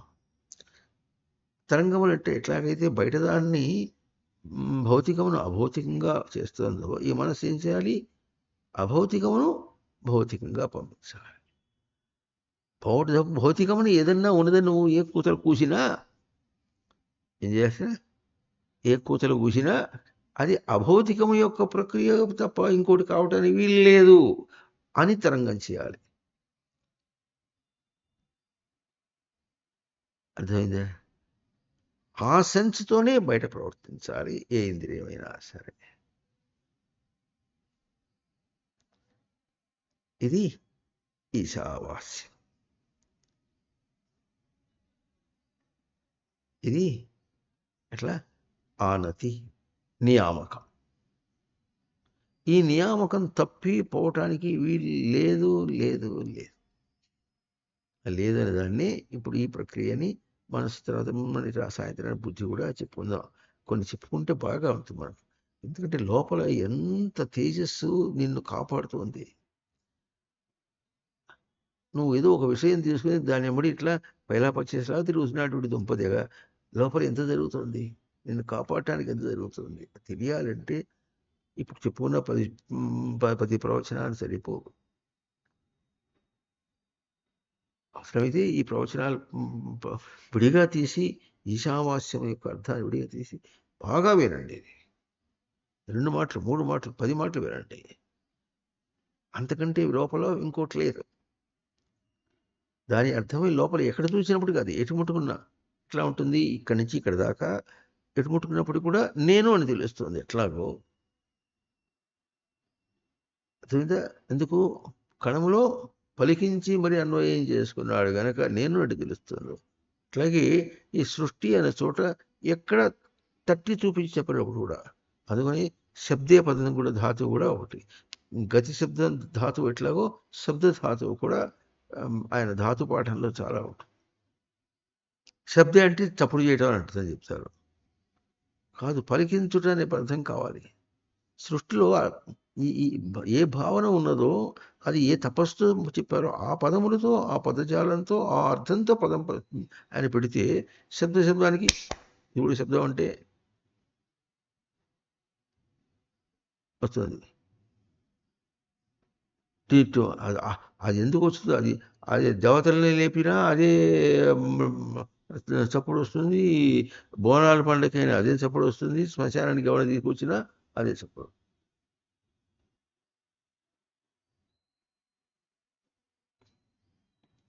మనం ఒకటే చప్పుడు, మనకు ఒకటే చప్పుడు. ఓహో, అవునులే కానీ నా పెళ్ళామే సత్యం, నా కొంప సత్యం అంటాడు. స్వామి స్వామి స్వామి మా ఇంటికి వస్తే నీకు లంచం ఇస్తా, అది తీసుకుని వెళ్ళిపో. లేనిపోయింది మా ఇంట్లో లేనిపోయింది పాకించకు, మా సంసారం అట్లా ఉండని.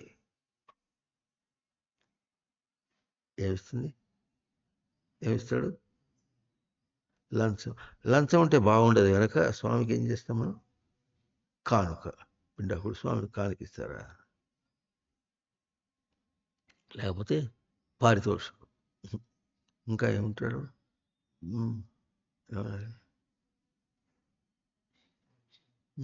భిక్ష, లక్ష, దక్షిణ.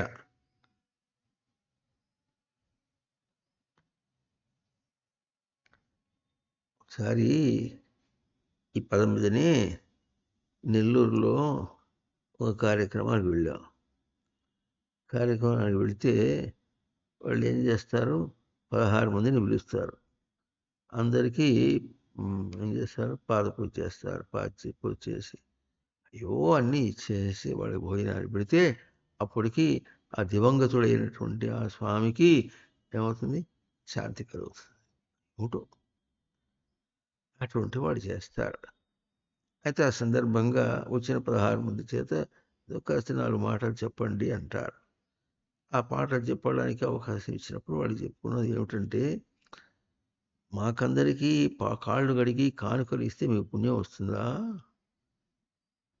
సన్యాసి ఎట్లుండాలి? కానుకలు తీసుకోవడం అనేటటువంటి వాడికి పనికిరాంది. కనుక మాకు కూడంది మీరు చేసి మీకు పుణ్యం రావాలంటారు, కానీ మీకు ఏం చేయాలో అది మీరు చేయకుండా ఉంటే ఎట్లా అని గట్టిగా వాడిని చేసి పూజ చేయడానికి ఎవడైనా వస్తాడంటే మగవాడు ధోతి కట్టుకుంటారా, అదేమో చీర సరిగ్గా ఎట్ట కట్టుకోవాలో అట్ట కట్టుకుంటారంట. ఎంత మొండిగా ఉంటారు వాడంటే. అక్కడ ఆ మాట చెప్పేటప్పటికి అప్పుడు ఎట్లాగంటే ధోతి కట్టడానికి మగవాళ్ళకి ఎవరైనా కావాలంటే ఇప్పుడు చెప్పి నేర్పిస్తాడు. ఆడవాళ్ళకి చీర కట్టుకోవడానికి ఎట్లా కావాలంటే మాతవారు ఉన్నారు, మాతవారు చూపిస్తారు అని కొన్ని చీరలు కూడా తీసుకెళ్ళాం అప్పుడు వాళ్ళకి. దానిలో ఒక ఆమె మాత్రం, నేను చాలా కాలం నుంచి అట్లా చీర కట్టుకోవాలనుకుంటున్నా, నాకు అవకాశం దొరకలేదు, నేను కట్టుకుంటానని ముందుకు వచ్చింది. ఇంకా ఎవరో ఇంకో 3 తీసుకున్నారు మొత్తానికి. వాళ్ళు అక్కడ ఉన్నటువంటి ఆర్గనైజర్స్ ఆశ్రమం వాళ్ళు ఏం చేశారంటే, ఇట్లా లాభం లేదు, అంతమంది రారు కనుక స్వామి పట్టుబట్టాడు కనుక స్వామి దగ్గరే సరైన వాడు పోండి, మిగతా వాడికి ఎట్టమైన పర్వాలేదు.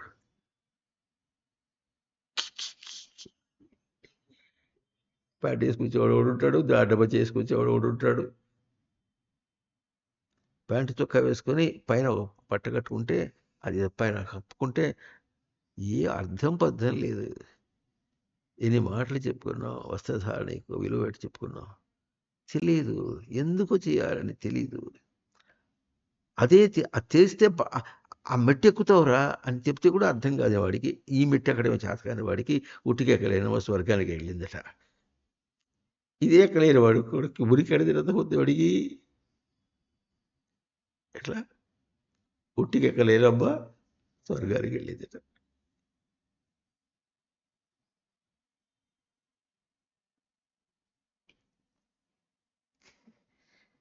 కనుక ఇక్కడున్న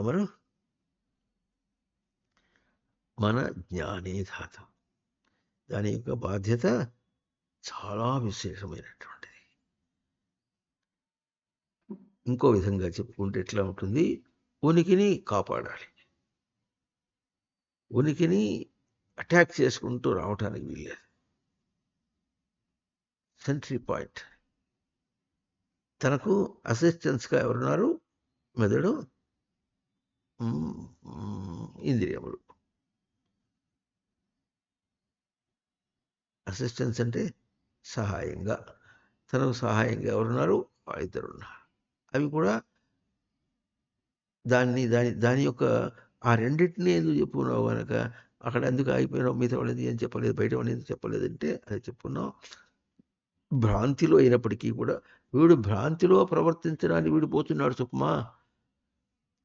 ఎట్లా ఉంటుందంటే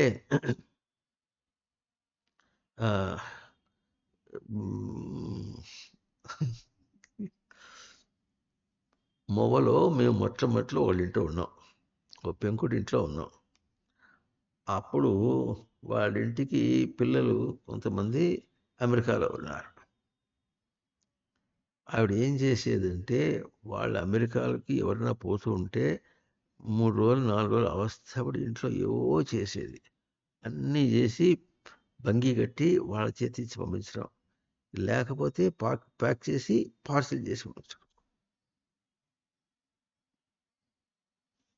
ఎవడన్నా వచ్చాడంటే వాడు చచ్చి ఉరుకున్నాడు, వాడితో పాటు ఇంత ఇంత బరువులు ఇచ్చి పంపించేది.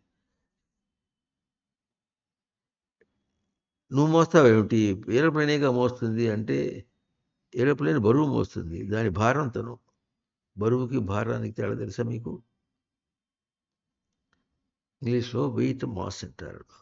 మాస్ అనేది బరువు. వెయిట్ అంటే బరువునికి దాన్ని ఇంటూ గ్రావిటీ, మా ఎంజీ అంటారు దాని గ్రావిటీ. అంటే దాన్ని తనదిగా తీసుకోవటం, దాని బాధ్యత తీసుకోవటం అన్నమాట. ఇది బరువు భారం. బరువు యొక్క బాధ్యత భారం. తీసుకోకపోతే బరువు లేదు, ఏం లేదు. ఎందుకు చెప్పుకుంటున్నాం అంటే అట్లాగే మనం ఏం చేస్తాం, దేహాన్ని ఏం తెచ్చుకున్నాం మనం, వాడుకొని దేహంతో ప్రయోగం చేసి ఉనికిని తెలుసుకోవాలి అని వచ్చాం. నీ దుంపదేగా నీ మిషన్, నీ ఉద్యమం. ఏ ఉద్యమం రాది? నువ్వు ఆ ఉద్యమం చెప్పేటప్పటికీ ఉనికి నువ్వు ఎక్కడ దాకా పోతావో అక్కడ దాకా నీ వెంట రావాల్సి వస్తుంది. నువ్వు రాక్షసుడిగా ప్రవర్తించినప్పటికీ కూడా నీ రాక్షసంలో కూడా ఉనికినిచ్చి రాక్షసత్వాన్ని అక్కడిక్కడ తీసేయాలి. మన కథ గనక ఏం చేశాడు మీకు తెలిసిన, అప్పుడప్పుడు చెప్తూ ఉంటారు అవతార పురుషులు. ఏం చెప్తారంటే ఇంకా వాడికి గడువు ఉంది, వాడి పతనానికి ఇంకా కొంచెం గడువు ఉంది. రావణాసురుడికి ఇంకా కొంచెం గడువు ఉంది. వాడు ఎట్ట పతనం అవుతాడు?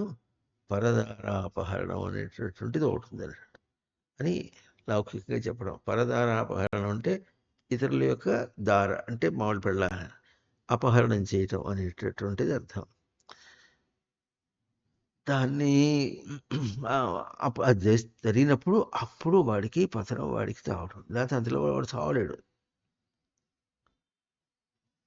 అవునా? వాడెవడో నూరు తప్పులకి శతాపరాధం శిశుపాలు. అందుకని ఏం చేశాడు పాపం ఈయన ఆసనం మీద కూర్చొని పళ్ళె పెట్టుకుని ఒక్కరు లెక్క పెట్టాట. వాళ్ళది అయిపోయింది.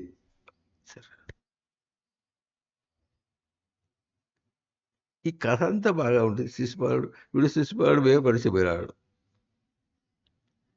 ఒక్కరు లెక్క పెట్టాట. వాళ్ళ అమ్మ ఎదురుకి అడిగింది వాడిని, బతిమాలింది, నా కొడుకుని చంపకుండా అని. సరే, 100 అపరాధాలు క్షమిస్తా అంటుంది. సరే, అంత మన నా కొడుకు అంత పిచ్చోడేం కాదులే, అన్ని అపరాధాలు చేయలే అని, సరే అని 100 శతాపరాధి అని వదిలేశాడు. వాడు శతాపరాధి వాడు. దానికి సరే అన్నాడు. ఇక సమయం వాడు పంపించాలి కదా, అప్పటిదాకా కాచు కూర్చోవాలి. వాడు 100 అపరాధాలు చేసేదాకా వాడిని చంపడానికి వీలు లేదు. ఈ లోపల వాడు ఎంత గోల చేసినా సరే, ఎంతమందిని బంధించినా సరే, ఎంతమంది బాధించినా సరే చేయడానికి వీలు లేదు.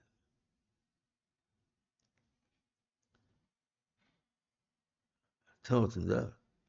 అట్లాగే దుర్యోధనుని చంపాలంటే దుర్యోధనుని ఎవరు రక్షిస్తున్నారు తెలుసా మీకు?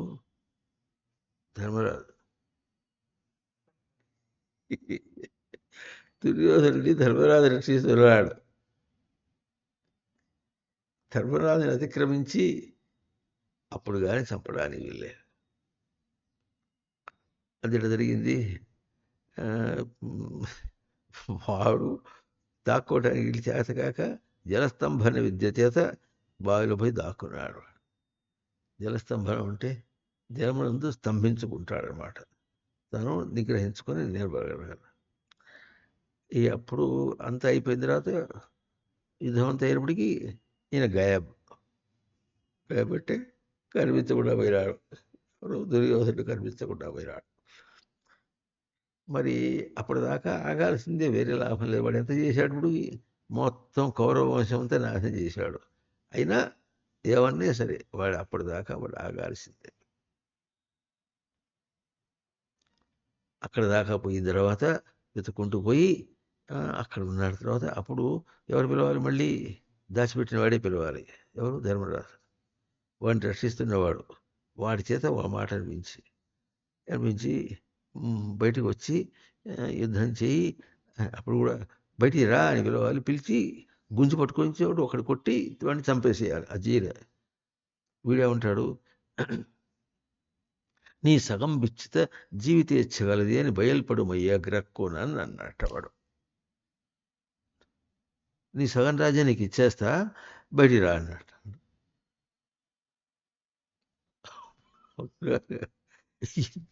ఇట్లా వాడిని రక్షించి కూడా వచ్చాడు దుర్యోధనుడి. ఇదే వాడు అది దానికి వచ్చినప్పుడు మయసభ ఏదో చేశారు వాడు దానిలో మోసపోవటానికి. అదంతా చేసి వాడు ఆ రోజున వచ్చినప్పుడు తమ్ముడు వచ్చాడని చెప్పి ఎంత ఆర్భాటం చేస్తాడు. అవునా? అక్కడ జలస్తంభం బయటికి రమ్మంటే అప్పుడు వాడు సగం ఇస్తానడు కనుక మళ్ళీ వచ్చేసాడు. బయటకు వచ్చాడు. సగం కాదు నాకు కావాల్సింది పూర్తిగా కావాలంటాడు. వాడు బేరం పెడతాడు. అప్పుడు ఎటు చేయాలి? యుద్ధం చెయ్యి, యుద్ధంలో ఎవరు గెలిస్తే వాళ్ళది. దానిలో ఏమంటాడు, ఆ మాట అన్నందుకే కృష్ణుడికి ఈ అరికాల నుంచి ఇక్కడ దాకా ఎక్కింది.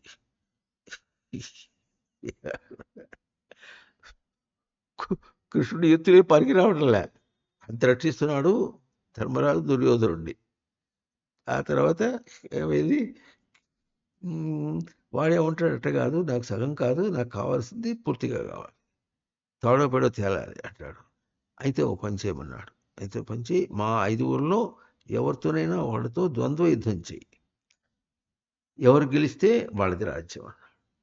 నువ్వు ఓడిపోతే నీది లేదు, మేము గెలిస్తే మాది, మేము ఓడిపోతే మాది కాదు. అప్పుడు ఈయనకి చిర్రుమని దుర్యోధనుడు కాదు, ముందు ధర్మరాజును కొట్టాలి. ఇంతసేపు నాటకం ఆడించి ఇంత పని చేసినప్పుడు కూడా మళ్ళీ ఇట్లా అంటాడు. వాడేమైనా పొరపాటున గనక అర్థమవుతుందా, స్వామి రక్షించడం అంటే ఇట్లా ఉంటుంది. పొరపాటున గనక ఏ సహదేవున్నో ధర్మరాజుని పిలిపించి ధర్మరాజుతో చేయడం అంటే ధర్మరాజు ఒకటి మేమ ఏంది పనికిరాడు. ధర్మరాజుని కొట్టేసి చంపేశాను, నేను జయించాను, నా రాజ్యం నాదంటే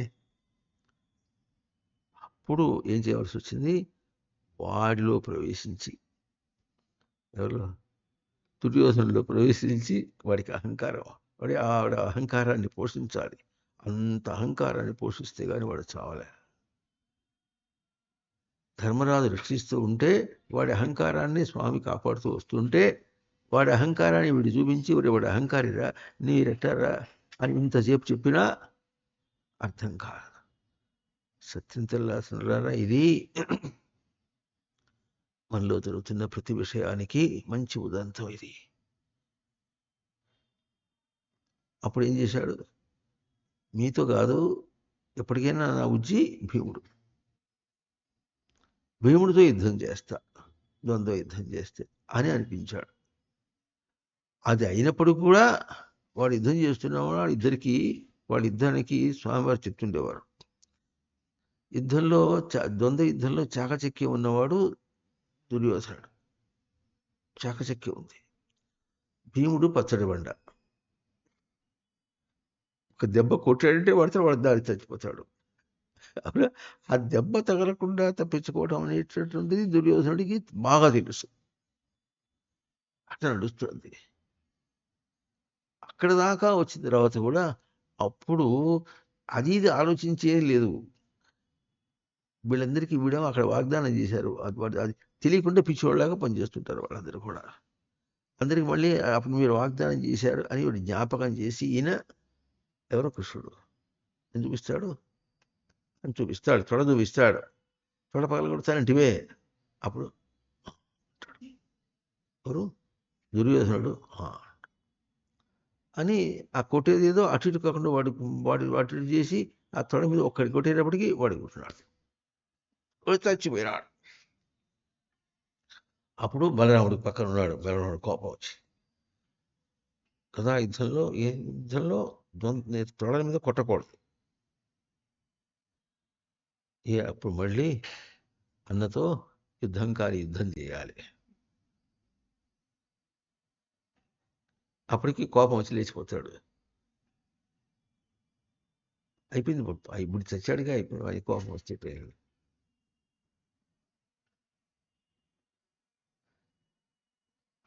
అన్నా అంత నీచంగా అంతగా ఉంటుందన్నమాట. ఇది ఎందుకు తీసుకొచ్చాం? ఇది ఒక విశేషం. అంటే గేట్ కీపరు ఇది ఎట్లా ఉంటుందనేది ఒక ఇది. ఇంకో చోట ఏమవుతుందంటే కుచేలుడు వస్తాడు. కృష్ణుని యొక్క దర్శనం. కుచేలుడు క్లాస్మేట్ చిన్నప్పుడు. ఎవరు?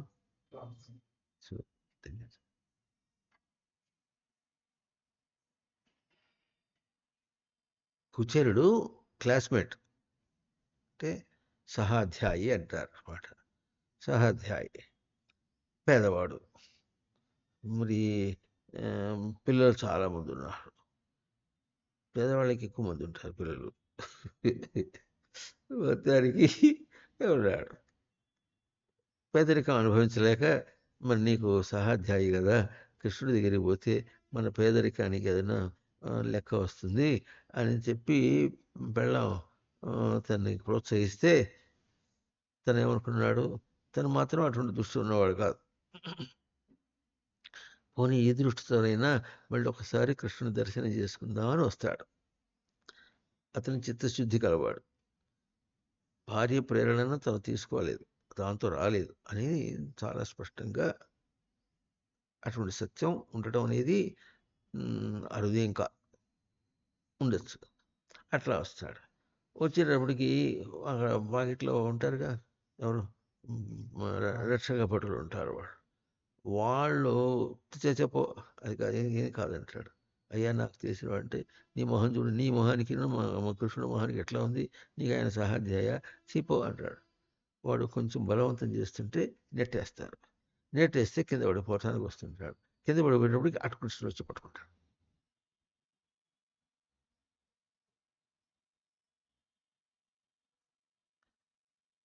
అర్థమైందా? అటు పట్టుకొని వచ్చినప్పటికి, అంటే లోపలికి వచ్చిన తర్వాత కూడా వచ్చేటప్పటికి ఇంక స్వామి ఎట్లా ఉంటాడు, నిజ భక్తుడికి ఎటైనా దాసుడేగా, దాసజనులకు దాసుండైతా దండమొసగినాడు అయిపోయాక. అందుకని ఆయన కాళ్ళు పిసికి అంటే కాళ్ళు కడిగి చేసి అంతా చేసి ఇంకా అవి ఇవి చేసుకుంటూ వస్తుంటే మరి నటన ఇట్లా చతురత కలిగినటువంటి వాడు కృష్ణుడు. డిప్లొమాట్ అంటుండేవారు స్వామివారు కృష్ణుడిని. పెద్ద రాజకీయవేత్తలాగా డిప్లొమాట్. మరి నాటకం తర్వాత జరగాలిగా, ఏం జరగాలో తనకు తెలుసు. పక్కన తన భార్యలు ఉన్నారు. ఎంతమంది భార్యలు? కొసరి భార్యలు వాళ్ళు 16,000 మంది పోగా వీళ్ళు కొసరి భార్యలు 8 మంది భార్యలు ఉన్నారు. వాళ్ళందరూ అక్కడ ఉన్నారు. వాళ్ళు చూస్తున్నారు స్వామి ఎట్లా ప్రవర్తిస్తాడు అని. వాడు ఆయన బ్రాహ్మణుడు కావచ్చును. బ్రాహ్మణుడు అయినప్పుడు కూడా ఎంత చక్కగా చేసుకుంటే అంత అంత పరిచర్యలు బాగా చేస్తాడు. మరి ఆయనకు ఆసనం మీద కూర్చోబెట్టి తన కింద కూర్చుంటాడు. కింద కూర్చునే మాట్లాడుతుంటాడు అంతా కూడా. మాట్లాడి చివరికి ఏమంటాడు, నీ కొంగున ఏదో మూట వేలాడుతోంది, అది ఏమిటి అంటాడు. వీడేమో దాచుకుంటుంటాడు. కృష్ణుడికి అటుకులు తీసుకొచ్చాడు. కృష్ణుడికి అటుకులు ఎక్కడిద్దాం నేను ఎట్లా చెప్పేది కనుక, మరి ఏదన్నా ఇవ్వాలంటే కట్టియమంటే వాళ్ళ ఆవిడ ఏం చేసింది, అటుకులు కట్టించింది. కట్టుకు తీసుకురావడానికి అప్పుడు ఇప్పుడైతే ప్లాస్టిక్ సంస్కృతి కట్టి, అప్పుడు ప్లాస్టిక్ ప్యాకెట్లు లేవు. అందుకని ఏం చేశాడు, మన పాట పాడిన వస్తే కూడా వాళ్ళ ఆయనకి పాయసం ఇవ్వమంటే పాయసానికి ఎట్లా ఇవ్వాలి ఇప్పుడు, ఆయన డబ్బా తీసుకుంటానంది. డబ్బా తీసుకుంటానని చెప్పి మళ్ళీ తీసేంటే డబ్బా మర్చిపోయినా అంది. మర్చిపోయినంటే ఏం చేశారు, ఓ ప్లాస్టిక్ సంచులు ఇచ్చేసాము. అట్లాగే అట్లా ఇద్దామంటే కూడా అప్పుడు ప్లాస్టిక్ సంచులు లేవు. అందుకని ఏం చేసింది, తన పైపంచ కోగులో మూట కట్టించింది. అది మూట వేలాడుతుంది, దాచి పెట్టుకుంటున్నాడు. అది ఎట్లా చూపించాలి, ఎట్లా వేయాలి కదా, అంతటి కృష్ణుడికి అటుకులు ఇచ్చి నేనేం చేసేది అన్నట్టుగా దాచుకుంటున్నాడు.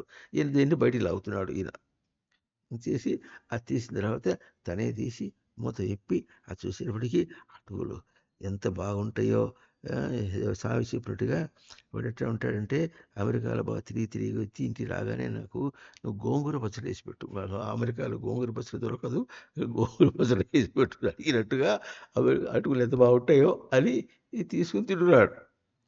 ఒక గుప్పెడు తీసుకుని తినేసాడు, అయిపోయింది. అమృతంలా చాలా బాగుంది అంటాడు. భక్తుని యొక్క స్పర్శ అంత చక్కగా తీసుకుంటాడని చెప్పడంలో దానిలో ఏమీ సందేహం లేదు.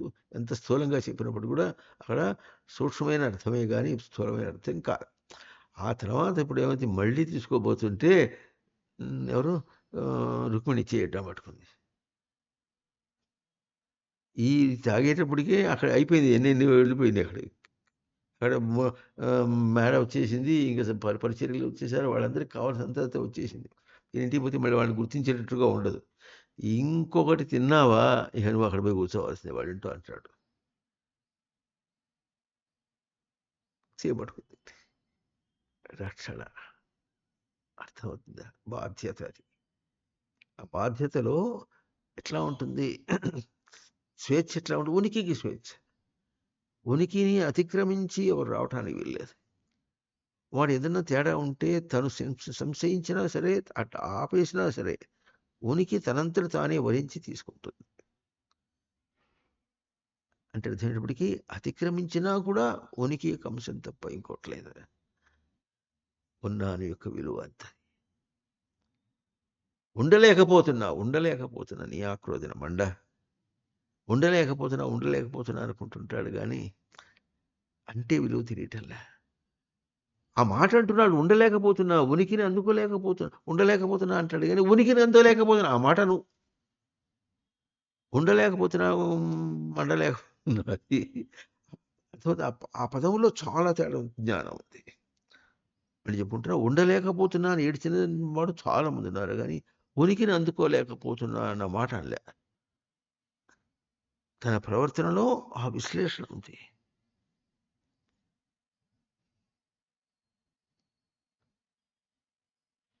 ఉనికి అందుకోలేకపోతున్నానంటే నా బిడ్డ నేను అందిస్తా రారా అంటాడు.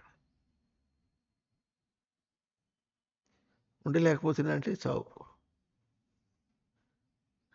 నీకు తెలిసేదాకా అందదురా. అదిరా సృష్టి, గ్రహింపు, వ్యక్తీకరణ. నీకు తెలియాలి. ఇది ఎప్పుడు తెలుస్తుంది? ఉండలేకపోతున్నా మండలేకపోతున్నా అని ఏడ్చి ఎప్పుడో ఆ మాట. అది గురువు దగ్గర విన్నప్పటికీ కూడా వాడు అర్థం కాదు వాడికి. వాడి పొగరు, వాడి బుద్ధి, వాడి ప్రవృత్తి అది అట్టయే ఉంటుంది.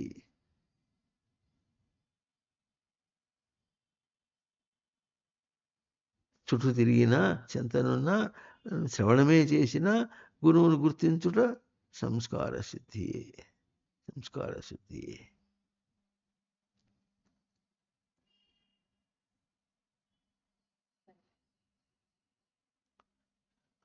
అర్థమవుతుందా? చాలా విశేషం అది. కనుక మన జ్ఞాని మనస్సు అనేది ఎటువంటిదంటే ఇట్లా అమితమైనటువంటి విశ్వాసం కలిగినటువంటి స్వరూపం అది. దాన్ని భ్రష్టు పట్టించి కోతేరాయి మనసు అంటే ఇప్పుడు దొరికావు, మీ మఠం నుంచేగా వచ్చింది ఈ పాట, నీ మొహాన్ని సరిపోయింది. అందుకని చెప్పిన ఈ మనస్సు అంటే నీ మనస్సు అని అర్థం. నువ్వు ఎంటర్టైన్ చేసినటువంటి మనస్సు. అందుకనే ఏం చేసాం మనం? Conduction of universe in the human being అని అది ఇంగ్లీష్లో చేసాం. తెలుగులో చేయడానికి మళ్ళీ రోజులు అట్లా అయిపోయింది. అప్పుడు ఏం చూపించాం? వాడు కల్పించుకున్నాడు. దానికి ఎట్లా ఏమంటాడంటే విశ్వామిత్రుడు స్వర్గానికి ఒక ప్రతి స్వర్గాన్ని చేసి చేసుకున్నాడు వాడు. చేసుకుని తన మేనల్ని వాడిని నెట్టేస్తే ఆ స్వర్గానికి పోమని అంటాడు. తపస్సు అంతా అక్కడికి ఇచ్చేసాడు.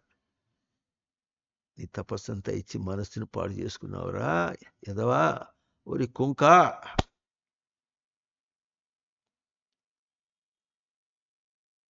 ఎంత తపస్సును చేసి మనసును పాడు చేసుకున్నావు. నీ స్వరూపం నువ్వంటే ఎవరుకున్నావు? నువ్వంటే తెల్లనూరు నవలనుడా. వీరు నేమను మతి భ్రమణంబున వాడు భిన్నులై ప్రవర్తించినటువంటి వాడు. భిన్నులై ప్రవర్తిస్తే భిన్నులైనందువలనే మనస్సుకు భిన్న రూపాన్ని చేసుకుంటాడు. తనదంతా భిన్న రూపం చేసుకుంటాడు. సృష్టిలో ఏముందో అంతటినీ భిన్న రూపం చేసుకున్నాడు వాడు. సృష్టిలో ఏముంది? గ్రహింపు వ్యక్తీకరణ ఒకటే ఉంది. నువ్వు ఎంత దూరం పోయినప్పుడు కూడా అంత దూరం గ్రహింపు వ్యక్తీకరణ కంటే వేరే ఉండటానికి వీల్లేదంటే దానికంటే వేరే ఉన్నట్టుగానే చేస్తుంటాడు. ఎంత దూరం పోయినప్పుడు కూడా గ్రహింపు వ్యక్తీకరణ అనేటటువంటిది సృష్టి ఉనికి అంశం అనేది దానికి అధిష్టాన స్వరూపంగా ఉంటే అక్కడ కూడా దానికి భిన్న రూపం చేసుకుంటాడు. అయితే ఏం గనక అక్కడ రాసింది మొండి.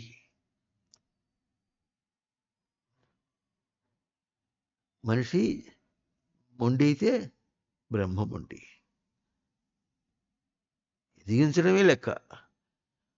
నువ్వు అంత దూరం పోయినప్పుడు కూడా అక్కడ కూడా మళ్ళీ ఇట్లా లాగటమే.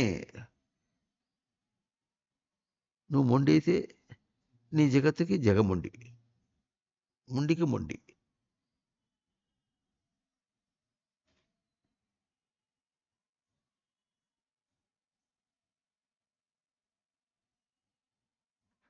అది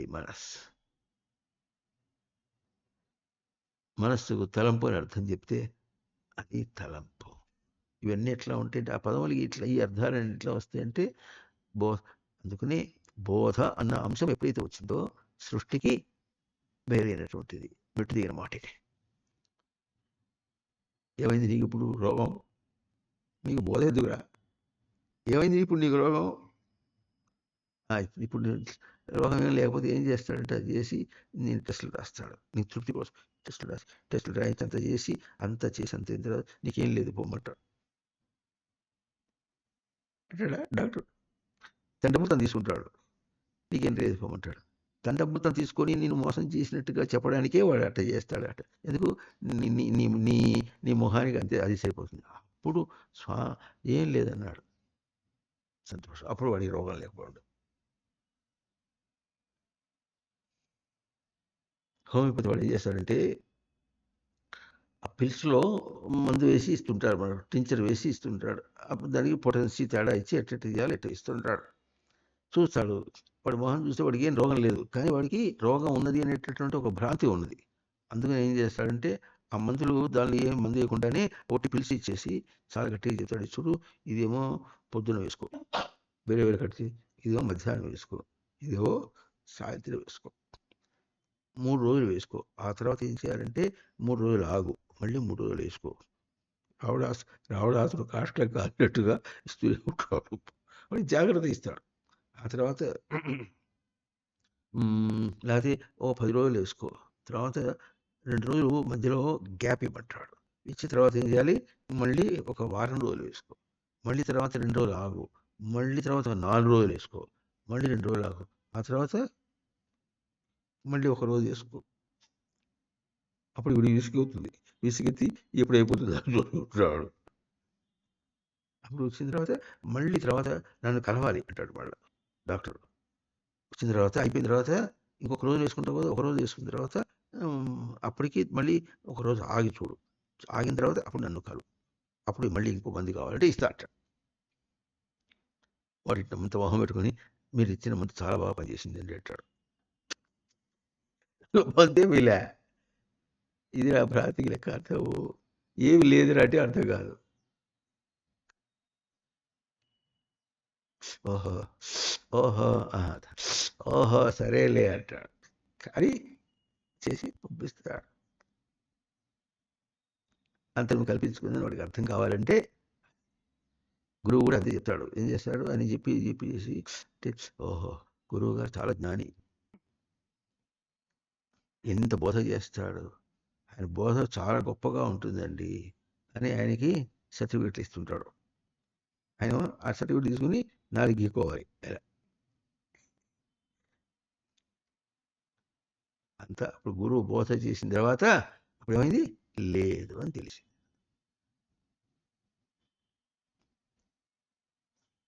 ఏం తెలుస్తున్నా? లేదనేది నీకు స్వరూపం రా అంటే స్వరూపమా? ఓ నాటి ఏమిటి నేను పాపిష్టముడు ఆవిడకి నాకు ఇదంతా ఎక్కడ ఉంది అంటాడు. ఎవరు వీడు? పాపిష్టముడు ఆ కొడుకు. పుట్టోహం చచ్చోహం పుట్టోహం చచ్చోహం అంటుంటాడు. ఇక పాపో పాపకర్మ పాపాత్మ పాప సంభవ. ముందు ఇది చెప్పేది నేను చూడని కూర్చొని చెప్తేట వాడు ఏమంటాడంటే అది చేత కాదు, పలకడం కూడా చేత కాదు, పదం కూడా తెలియదు. పాపోహం పాపకర్మాహం పాపాత్మ పాప సంభవ అహం అనాలి. అది అనకుండా పాప సంభవ అంటాడు.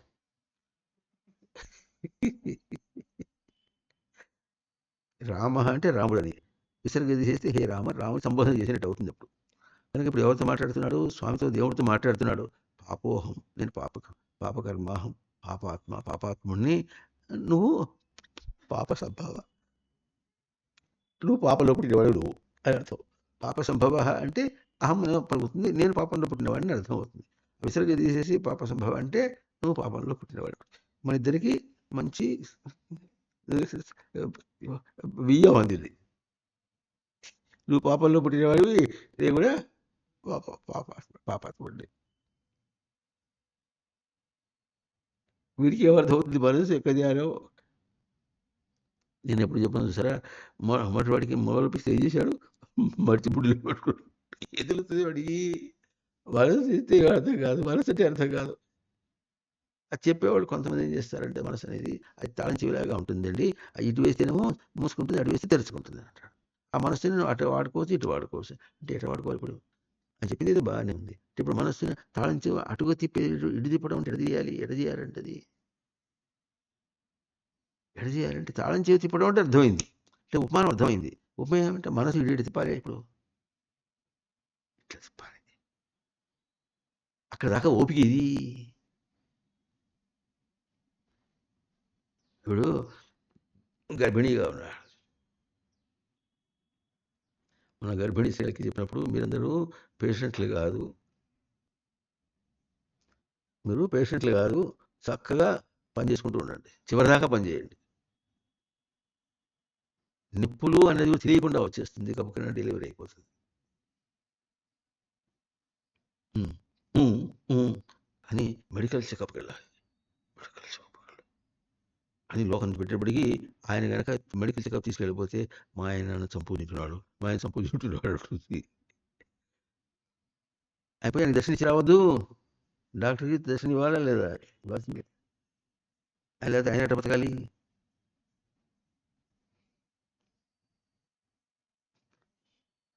తొమ్మిది నెలలు వచ్చేసింది, పిల్లవాడు తిరిగేసాడు, అయిపోయింది. ఎప్పుడు ఇస్తాడు? సిజరీన్ ఆపరేషన్ చేయడానికి టైం ఇస్తాడు, ఆ టైం ఇస్తే వెళ్ళిపోవాలి. ఎంత సిస్టమేటిక్గా ఉంది చూడు ఇప్పుడు. నీ బొంద ఇంత సిస్టమేటిక్గా అన్నాడే కానీ అది ఎట్లా తనంత స్వతసిద్ధంగా, కొన్ని కొన్ని పదాలు బాగుంటాయి. తనంతట తానే పదంలో కూడా ఏర్కెనవే, తనంతట తానే స్వతసిద్ధంగా ఉంది, అది క్యాల్కులేటెడ్గా వస్తుంది. అరే అమ్మాయికి పుట్టలేదురా నువ్వు అంటారు. అమ్మాయికి పుట్టలేదంటే, అమ్మాయి ఎట్లా పుట్టావు? లెక్క ప్రకారంగా పుట్టావు, లెక్క ప్రకారంగా పుట్టావా, గడిదలాగా పుట్టావా నువ్వు? అదే వాడు లోకంలో, అంతే లెక్క ప్రకారంగా పుట్టావు. కాదు, అమ్మని ఏడిపించి పుట్టాడు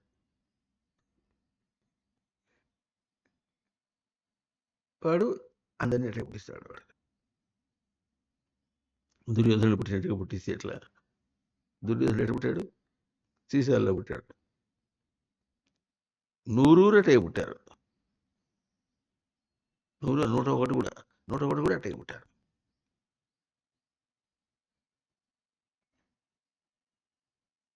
రెండు నెలలు తేడా ఉంది. గొప్ప తొందరగా కుంతి కనుక ప్రసవిస్తే రాజ్యం అరిగిపోతుంది, అడిగిపోతుంది. ఆమెకేమో 9వ నెల, వీడికేమో 7వ నెల, వీడికేమో 7వ నెల. 7వ నెలలోనే ప్రసవించాలి, అటువంటిది కూడా ఉంటుంది. అలా ఏం చేయాలి ఇప్పుడు? గర్భం కొట్టుకుంది, అదంతా అటేట కొట్టుకున్నారు, కొట్టుకుంటే అది 100 ముక్కలు కావడం ఎట్లా ఉంటుంది అర్థం కాదు. ఆమె గర్భం కొట్టుకుంటే భౌతికంగా 101 ముక్కలు, ఇది మన గర్భం కొట్టుకుంటే ఇది వచ్చే ఇది జన్మలు కూడా ఎంత లేకుండా, బయటపడలేకుండా.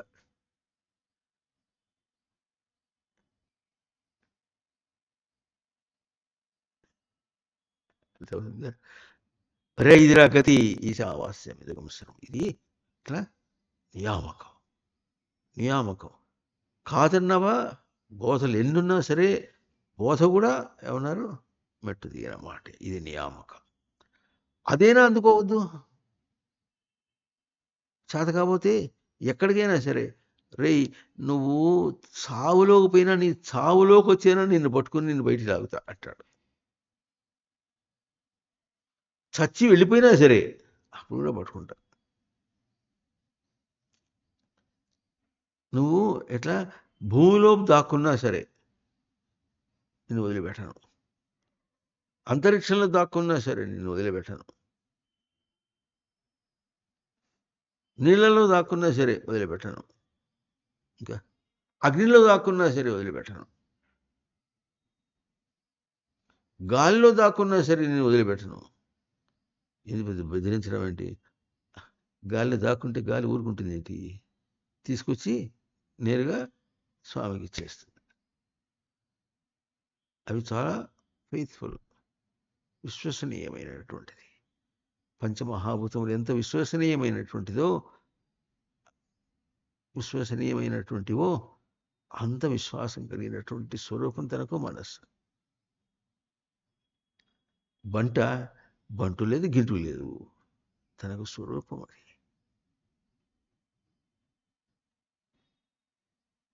లోపల మనస్సు, బుద్ధి, ఇవన్నీ కూడా ఉనికి అంశంలో ఉన్నవి.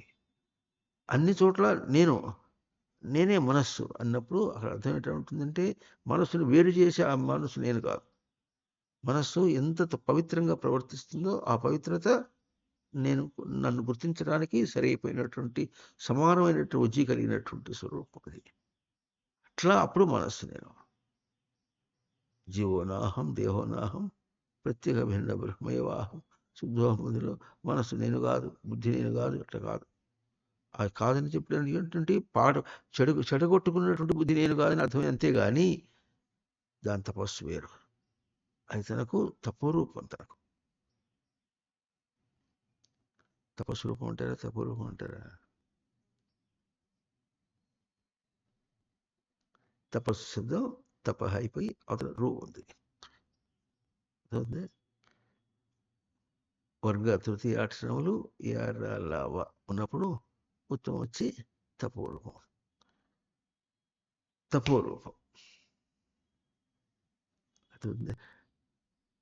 నువ్వు ఎంత దూరం పోయినా సరే, ఎంత దూరం జారినా సరే ఆ స్వరూపం నీకు తపోరూపం. అదే నీకు గుణపాఠాన్ని చెప్తుంది. నేనంటే మళ్ళీ రావాలనా? దానికి ఇంకో చిన్న ఉపమానం చెప్తుందా. ఇప్పుడు ఎట్లా ఉంటుందంటే, గర్భంలో ఎట్లాగైతే ఒక కణంగా లోపల చేరి ఆ కణంలో తన సంస్కరింప చేసుకున్నటువంటి వాడే ఉండి, అదే దేహంలో ఎన్ని రూపాలు, ఎన్ని అవయవాలు, అంగములుగా రావటానికి ఉన్నదో అదే అన్ని రూపాల్లో దాన్ని అల్లుకున్నది. ఎట్లాగో ఈ సంస్కారం ఎట్లా అనుకుందో అట్లాగే నువ్వు పతనం కావటానికి ఏ సంస్కారం ఉన్నా సరే, ఎంత దూరం పోయినా సరే, ఈ ఈ సంస్కారమే అన్ని అవయములకు, అంగములకి ఎట్లా ఉందో అన్నిటికీ అది అవయములు, అంగములు పో.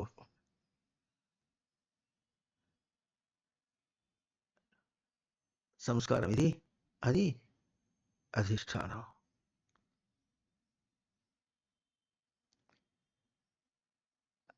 అంతటా అదే అధిష్టానం. భలే, దాన్ని దాటిపోలేవు సరిగదా. అక్కడ ఏం అల్లుకున్నా మళ్ళీ అధిష్టానం అల్లుకోవాల్సిందే. అంటే నువ్వు ఏమి చెప్పినప్పుడు కూడా అధిష్టానం ముందు భ్రాంతితో వేరే అనుకోవాల్సిందే. అంతేగాని అక్కడ కూడా వాస్తవం అధిష్టానమే. అధిష్టానం అంటే స్థిరమైన ధారణ. మరి అధిష్టానం అధిష్టానమా ఏడుంది కాదు, ఏడుంది కాదు, స్థిరమైన ధారణ. పదమునికి పదం అర్థం చెప్పుకుని మాట్లాడు.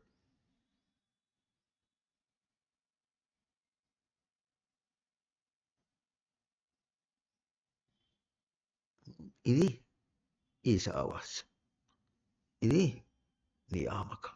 ఇది ఇంతే, ఇట్లాగే ఉంటుంది. ఉనికి యొక్క ఒక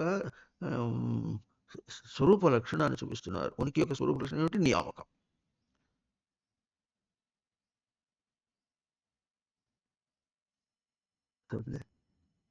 చెప్పండి. నాసతో విద్యతే భావ, నా భావో విద్యతే సత, ఉభయోరపి దృష్టోంతస్తు అనయోస్తత్వదర్శిభిః. ఈశావాస్యమిదగం సర్వం